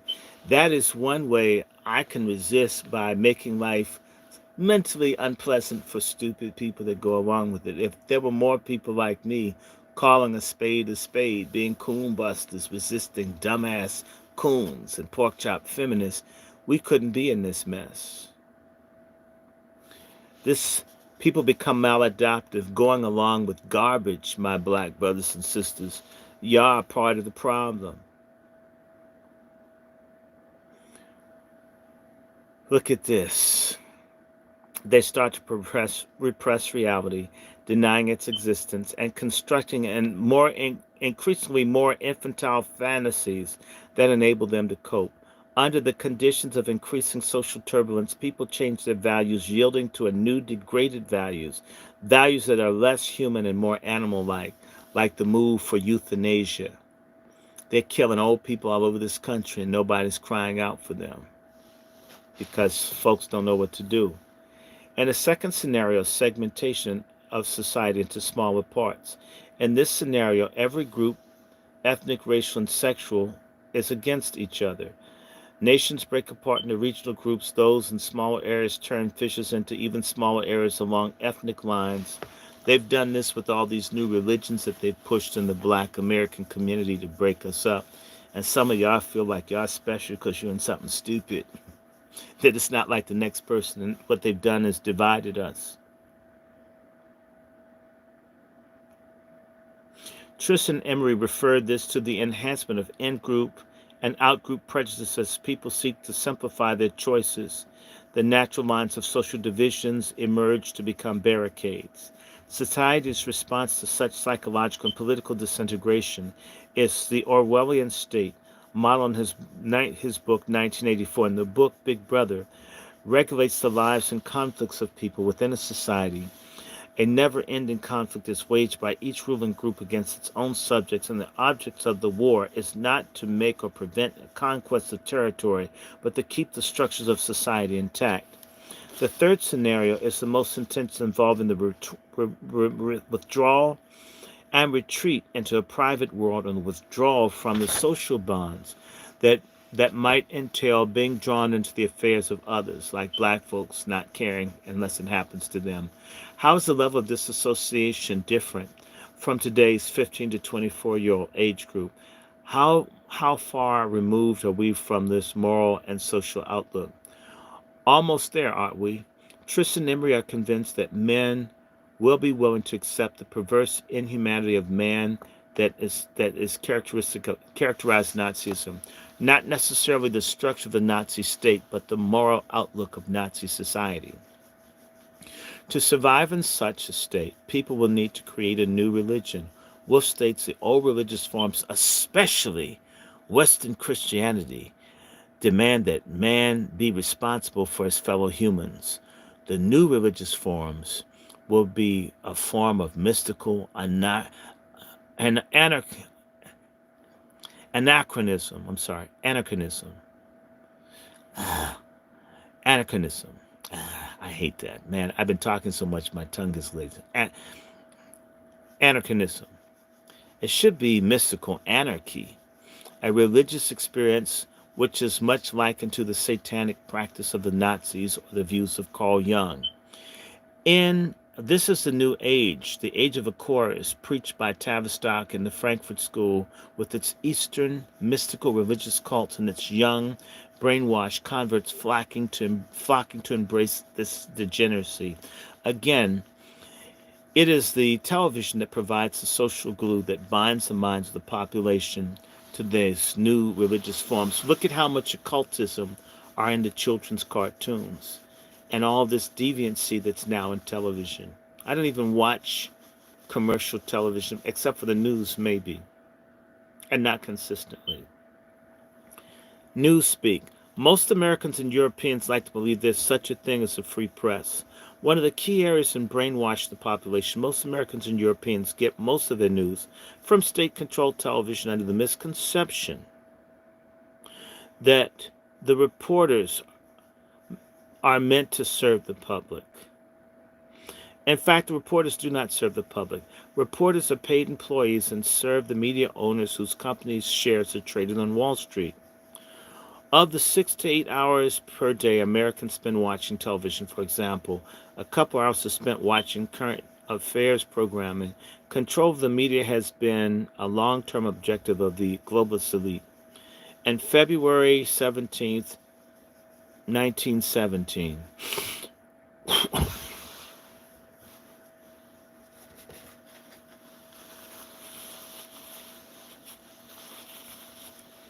Congressman Oscar Callaway placed a statement in the Congressional Record describing the origins of what he called a newspaper combination. According to that account, J.P. Morgan's banking finance and their allies got together 12 men high up in the newspaper world and employed them to select the most influential newspapers in the United States and a sufficient number of them to control generally the policy of the daily press of the United States. Today, the new media monopoly puts the number at 5 corporations controlling America's fourth estate. As I explain in my book on the Bilderberger Group, in 1993, August-September edition, the prestigious Dutch magazine Exposure outlined the disturbing details about how the Tavistock Institute for Behavioral Analysis planned to control the boards of the 3 major, most prestigious television networks in the United States, NBC, CBS, and ABC. All 3 television networks came as spin-offs from the Radio Corporation of America. These organizations and institutions that theoretically are in competition with each other, this is part of the independence that ensures that Americans enjoy unbiased news are in fact closely interfaced and interlocked with countless companies and banks, making it almost an impossible task to untangle them. Take NBC for example. NBC has been affiliated to the RCA, a media conglomerate. It's now a subsidiary of the Morgan-controlled General Electric.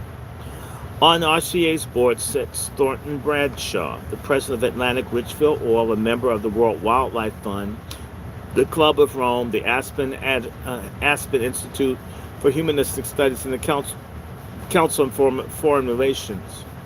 Bradshaw is also the chairman of NBC. The Council on Foreign Relations is part of the Royal Institute for International Affairs. The RIAA, the front organization for the Round Table Group, stems from a secret society created by the British magnate Cecil Rhodes to unite the world, beginning with the English-speaking dominions under the enlightened elitists like himself. Quickly, tragedy, and hope. This front organization, the Royal Institute for International Affairs, has its nucleus in each area and exists submerged around the Round Table Group. In New York, it is well known as the Council on Foreign Relations. RCA's most legendary role, however, was the service it provided the British intelligence during World War II. Of particular note, RCA's president, David Sarnoff, moved to London at the same time. Sir Richard Stephenson, of intrepid fame, moved to the RCA building in New York. Today, the RCA directorate is made up of British-American establishment figures that belong to each other's organizations, such as the Council on Foreign Relations, NATO, the Club of Rome, the Trilateral Commission, Bilderberg, Roundtable, etc. Among the NBC directors in the exposure article were John Bradamus, who's in the Council on Foreign Relations, Trilateral Commission, Bilderberg, a director of the Rockefeller Foundation, Peter G. Peterson, Council on Foreign Relations, a former head of Kuhn, Loeb and Company, a Rothschild Group, and a former U.S. Secretary of Commerce, Robert Cizik, chairman of RCA, and of the First City Bank Corp., which was identified in the congressional testimony as a Rothschild bank. Clearly, the NBC board is considerably influenced by the Rockefeller, Rothschild, Morgan Troika, leading exponents of the One World Company Ltd.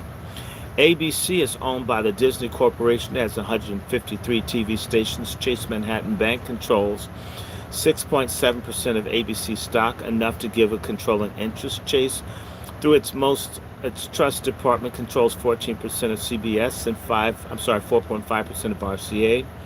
Instead of these three networks called NBC, CBS, ABC, what we really have is a Rockefeller Broadcasting Company, the Rockefeller Broadcasting System, and the Rockefeller Broadcasting Consortium.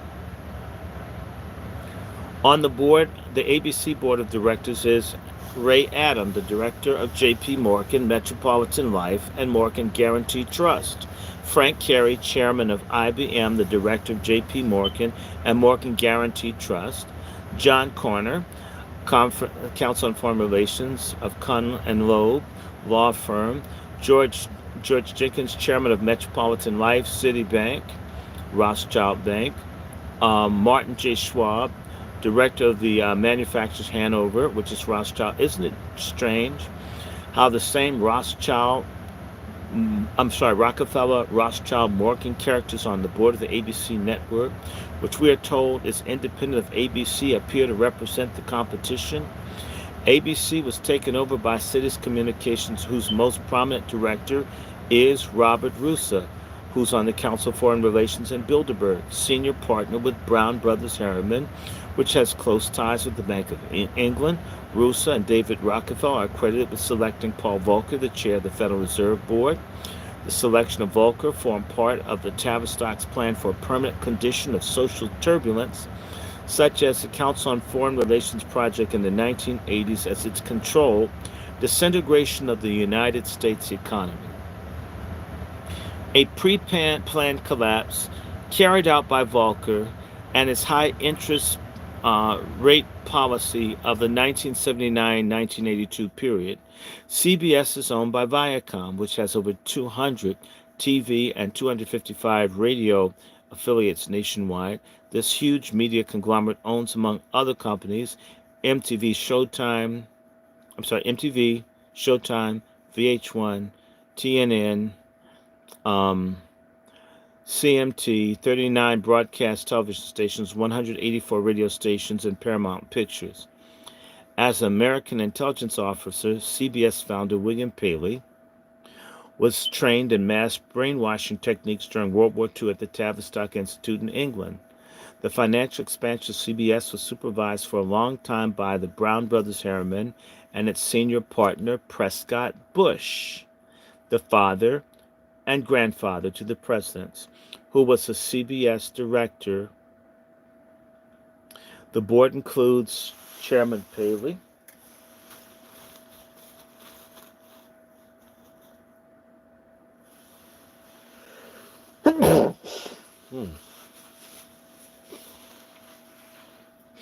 Chairman Paley, for whom Prescott Bush personally organized money to buy the company.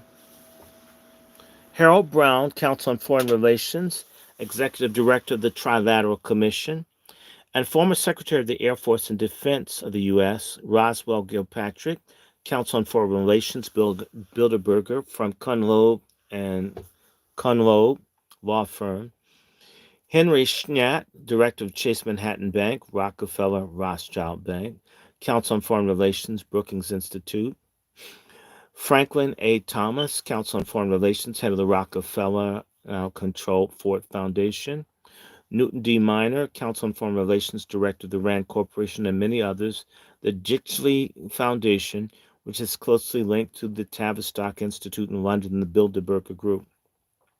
The former president of CBS was Dr. Frank Stanton, who is also trustee of the Rockefeller Foundation, the Carnegie Institution. So are the Rothschild and Rockefeller families, who are the leading groups in the tightly controlled field of communications, working closely with the Tavistock Institute in London.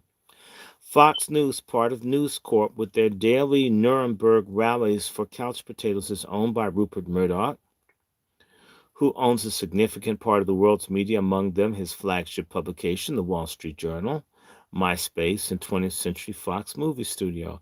Murdoch's media empire has been the main propaganda outlet for perpetual war of the neocons and the Nazi minions. Then there's the Corporation for Public Broadcasting. PBS supposedly is a public institution. According to its website, PBS is a non-profit media enterprise owned and operated by the nation's public television stations. A trusted community resource, PBS uses the power of non-commercial television, the internet, and other media to enrich the lives of all Americans through quality programs and educational service that inform, inspire, and delight. Available to 99% of American homes with television and an increasing number of digital multimedia households, PBS serves nearly 90 million people each week. The cornerstone of the PBS programming and evening television news program, The News Hour with Jim Lehrer. Jim Lehrer, however, is a member of the Council on Foreign Relations. I used to work for The News Hour with Jim Lehrer. Jim Lehrer died about, a year or two ago. He's a member of the Council on Foreign Relations for the most part of PBS's history. Its funding was provided by AT&T, a Council on Foreign Relations company, Archer Daniels Midland, whose chairman, Dwayne Andreas, was a member of the Trilateral Commission, PepsiCo, a Council on Foreign Relations company, whose chief executive officer, Indra Krishnamurthy Noy, is a Bilderberger and Trilateral Commissioner executive committee member, and the Smith Barney CFR Company, one of the world's leading financial institutions. Furthermore, Smith Barney is interlocked with Citigroup, a global financial services company that is a member of the Bilderberger Group, the CFR, and the Trilateral Commission. Journalists who participate in the News Hour with Jim Lehrer are some of the best-known political pundits in the United States, such as Paul Gigot, David Gergen, William Crystal, and William Safire. All of them are members of the Bilderberg Group, CFR, or the Trilateral Commission. Would it be reasonable for us to suspect that the PBS might not might not be quite as impartial, and certain delicate matters of public interest, such as the U.S. constitutional crisis envisioned by Brzezinski, the future nation state republics, and national sovereignty.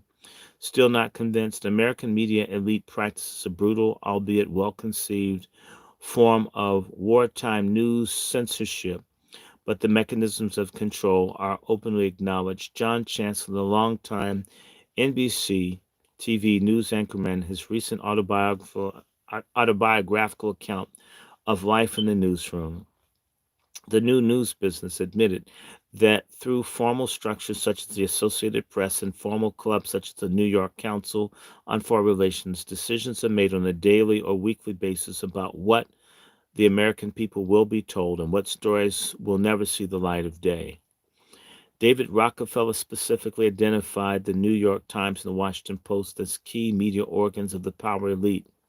As Michael Chossudovsky explains in the pages of the Global Research, historically, the New York Times, with utterly unwarranted self-assurance, designates itself as the arbiter of all news that's fit to print, has served the interests of the Rockefeller family in the context of a long-standing relationship.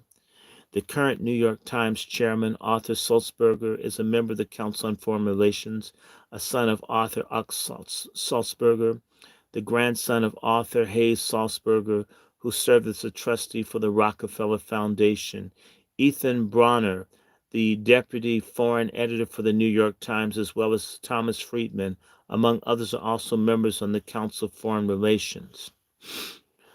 America's corporate media are an integral part to the economic establishment with links to Wall Street, the Washington think tanks, Club Bilderberg, and the Council on Foreign Relations, and through them, the world's premier brainwashing center, the Tavistock Institute. The CFR is a premier U.S. foreign bank think tank in the United States and one of the central institutions for socializing American elites from all major sectors of society: media, banking, academia, military, intelligence, diplomacy, corporations, NGOs, civil society, etc., where they work together to construct a consensus on major issues related to American imperial interests around the world. As such, the CFR often sets the strategy for American policy and wields enormous influence within the policy circles where key players often and almost always come from the rank and file of the CFR itself. The CFR former president, Sir Winston Lord, made an interesting observation when he said the Trilateral Commission doesn't secretly run the world. The Council on Foreign Relations does that. In his October 30th, 1993 ruling class journalist essay, Washington Post ombudsman Richard Harwood candidly discussed how the CFR dominates the news media. Harwood describes it as the closest thing we have to the ruling establishment in the United States. Its members are the people who, for more than a half century, have managed our international affairs and our military-industrial complex.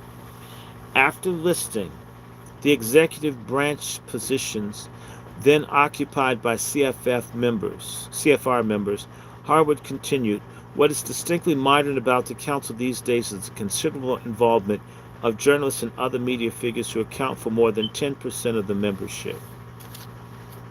The editorial page editor, the deputy editorial page editor, the executive editor, the managing editor, the foreign editor, the national affairs editor, the business and financial editor, and various writers as well. The now deceased Catherine Graham, the paper's principal owner. It's now owned by Bezos, who has Amazon.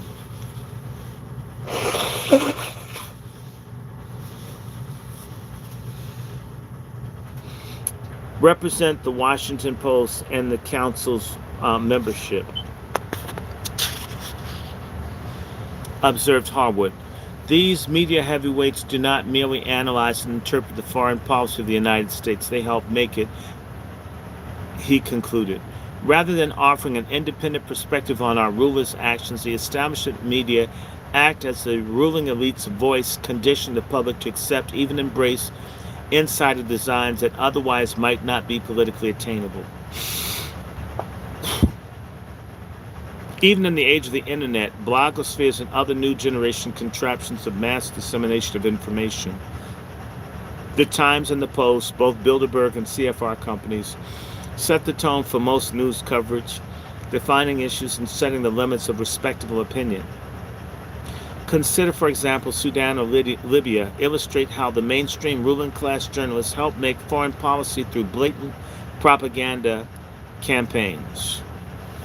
Saturation reporting from a crisis region, emergency calls for help, broadcasts on electronic media such as one recently on the CFR run on PBS, televised pictures of refugees such as the one recently run on CFR run Fox and CNN, lurid stories of mass rape which are surely meant to titillate as much to provoke outrage, reproachful evocations of the Rwandan genocide to demand that something be done.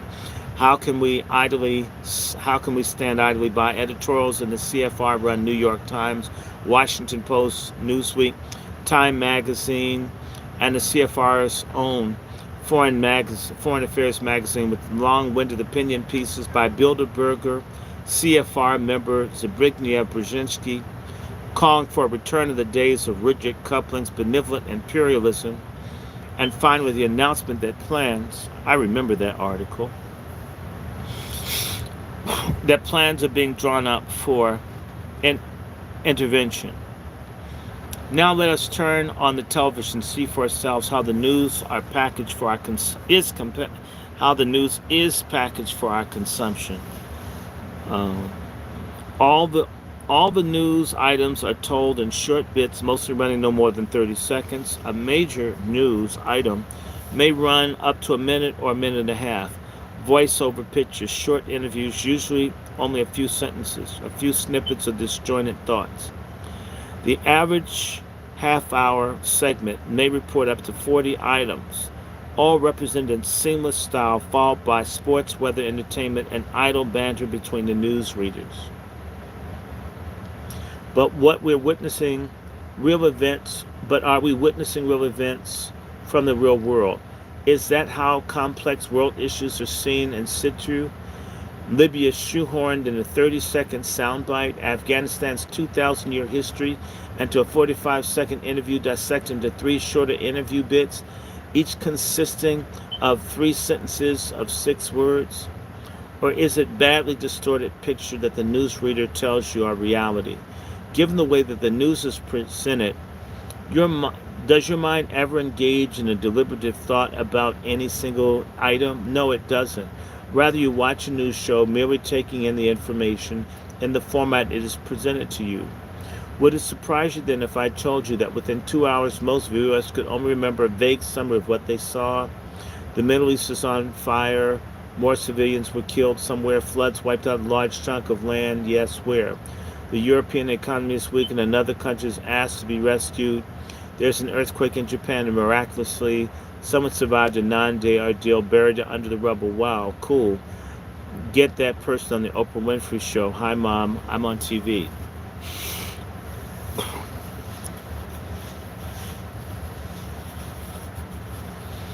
In his article on the cartelization of the news industry, Jeffrey Steinberg explains that even the live coverage of car crashes, gang murders, rape, and natural disasters, war, and terrorist acts is served up on the basis of careful studies conducted at the neurological divisions of the leading medical schools.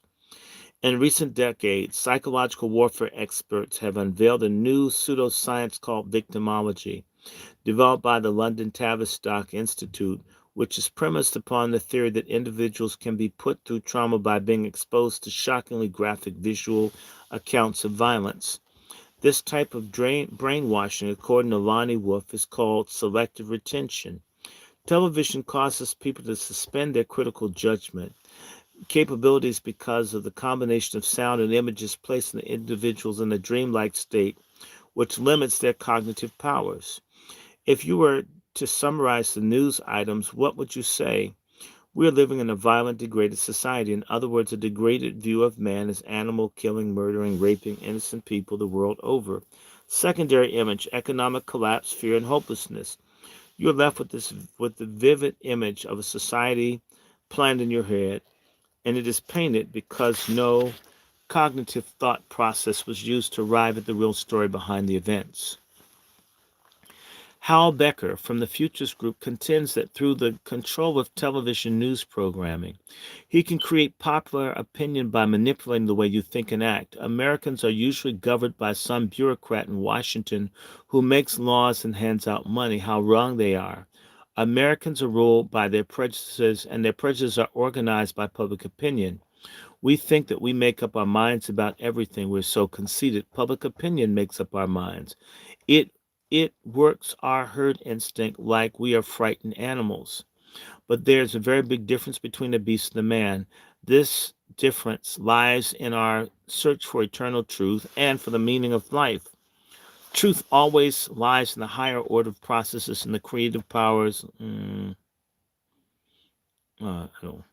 On the other hand, people like Freud, Bertrand Russell, Eric Triss, and Emery Aldano, who believe that there's no significant difference between man and animal, must deny the existence and relevance of the eternal truth and our search for the meaning of life to render all men morally insane. Television, with its overwhelming presence in your life, both creates popular opinion and simultaneously validates it. How's it done exactly? That's because your identity, thanks to television, is shaped by what others think of them. A constant and unending desire to act as you perceive others would want you to act. For example, America is saying no to drugs according to the latest poll by Gallup. By saying a smiling face of a young journalist on CNN, is that right? Are we supposed to believe this nonsense just because the poll says so or because CNN says so? As Becker says, the world is in a box and it's there every night. It really there a lot more than 6 to 8 hours a day. In a sense, the news media generally tells you one story, the saga of the government as savior. On nearly every conceivable issue, domestic or foreign, news stories are designed to encourage readers and viewers to look to the government intervention as a solution. In other words, the establishment media are guilty of conscious and willing accomplices of the power elite's drive for global control. Because in order to control the world, the power elite must conquer the public mind. As Walter Lippmann reminds us, news and the truth are not the same thing. Let's have a look at the very recent example of media manipulation, WikiLeaks. WikiLeaks started up in December of 2006. Wouldn't you say it's rather strange how an alleged upstart leak site was given such a star-studded attention from a corporate media such as the Washington Post and Time Magazine? What's more, the Time Magazine immediately did a lot more than give credibility to WikiLeaks by giving audience tips on how best to decipher the site in a way that seemed eerily familiar to George W. Bush's rhetoric immediately after 9/11.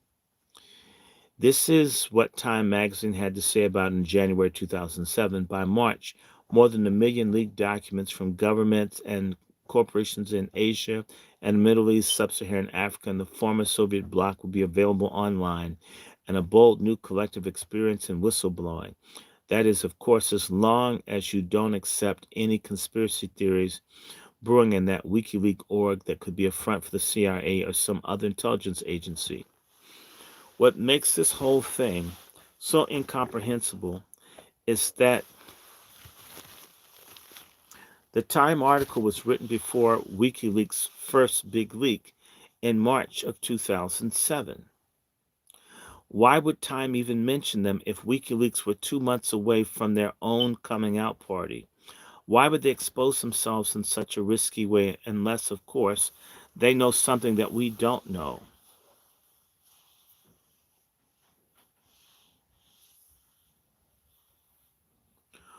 Are we to believe that Time magazine and establishment media would independently praise an alleged anti-establishment leak site, which in the near future will expose all kinds of conspiracy theories while at the same time telling the audience that these conspiracy theories circulating on the web are crazy? So long as you believe in the correct conspiracy theories, I guess you're all right.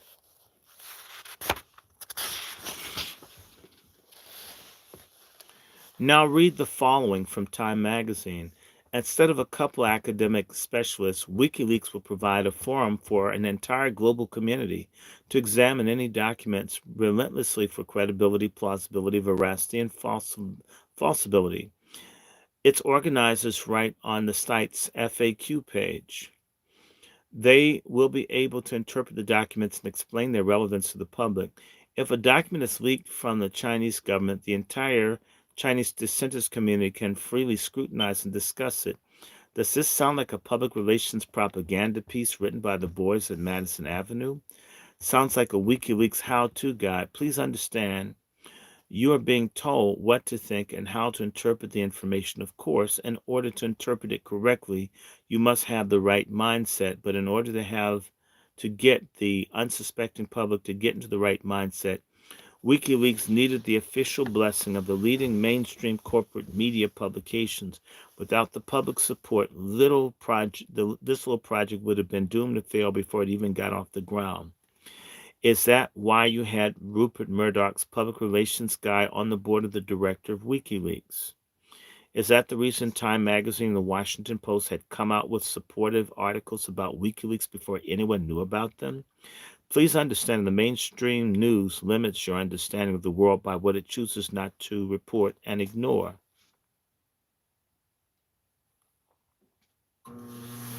Oh wow, I got Bernays up in here. I need to stop here. We've done 3.5. I'm going to come back and I'm going to finish this television. It's almost done. And then the next thing I'm going to go into, I'm going to stop here. And I got more to do. And let me see, what time is it? It's not even 9 o'clock. I'm going to come back in a couple of hours. I hope y'all all good. And I'm going to give my eyes a break.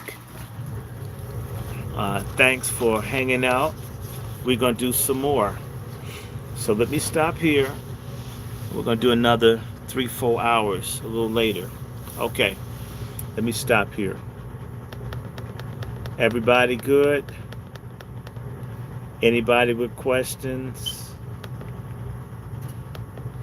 Email me if I don't stop. I can't read and always do this stuff. Are y'all with me?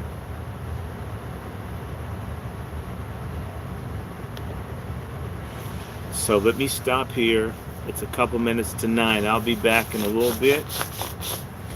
Maybe in about, maybe it's 9, maybe 12. If y'all up, I'll come back out. All right, I'm going to stop here. We're going to do some more Angry Black Men. I still got this stack here. It's going down, but it's taking too long. So let me see. I'm going to push later. I'm not going to endure right now. But I needed to move. Where I was sitting, the cold air blowing on my spine was like knocking me out, making me fall asleep. It's a draft. Even with the heat, it just unrelenting.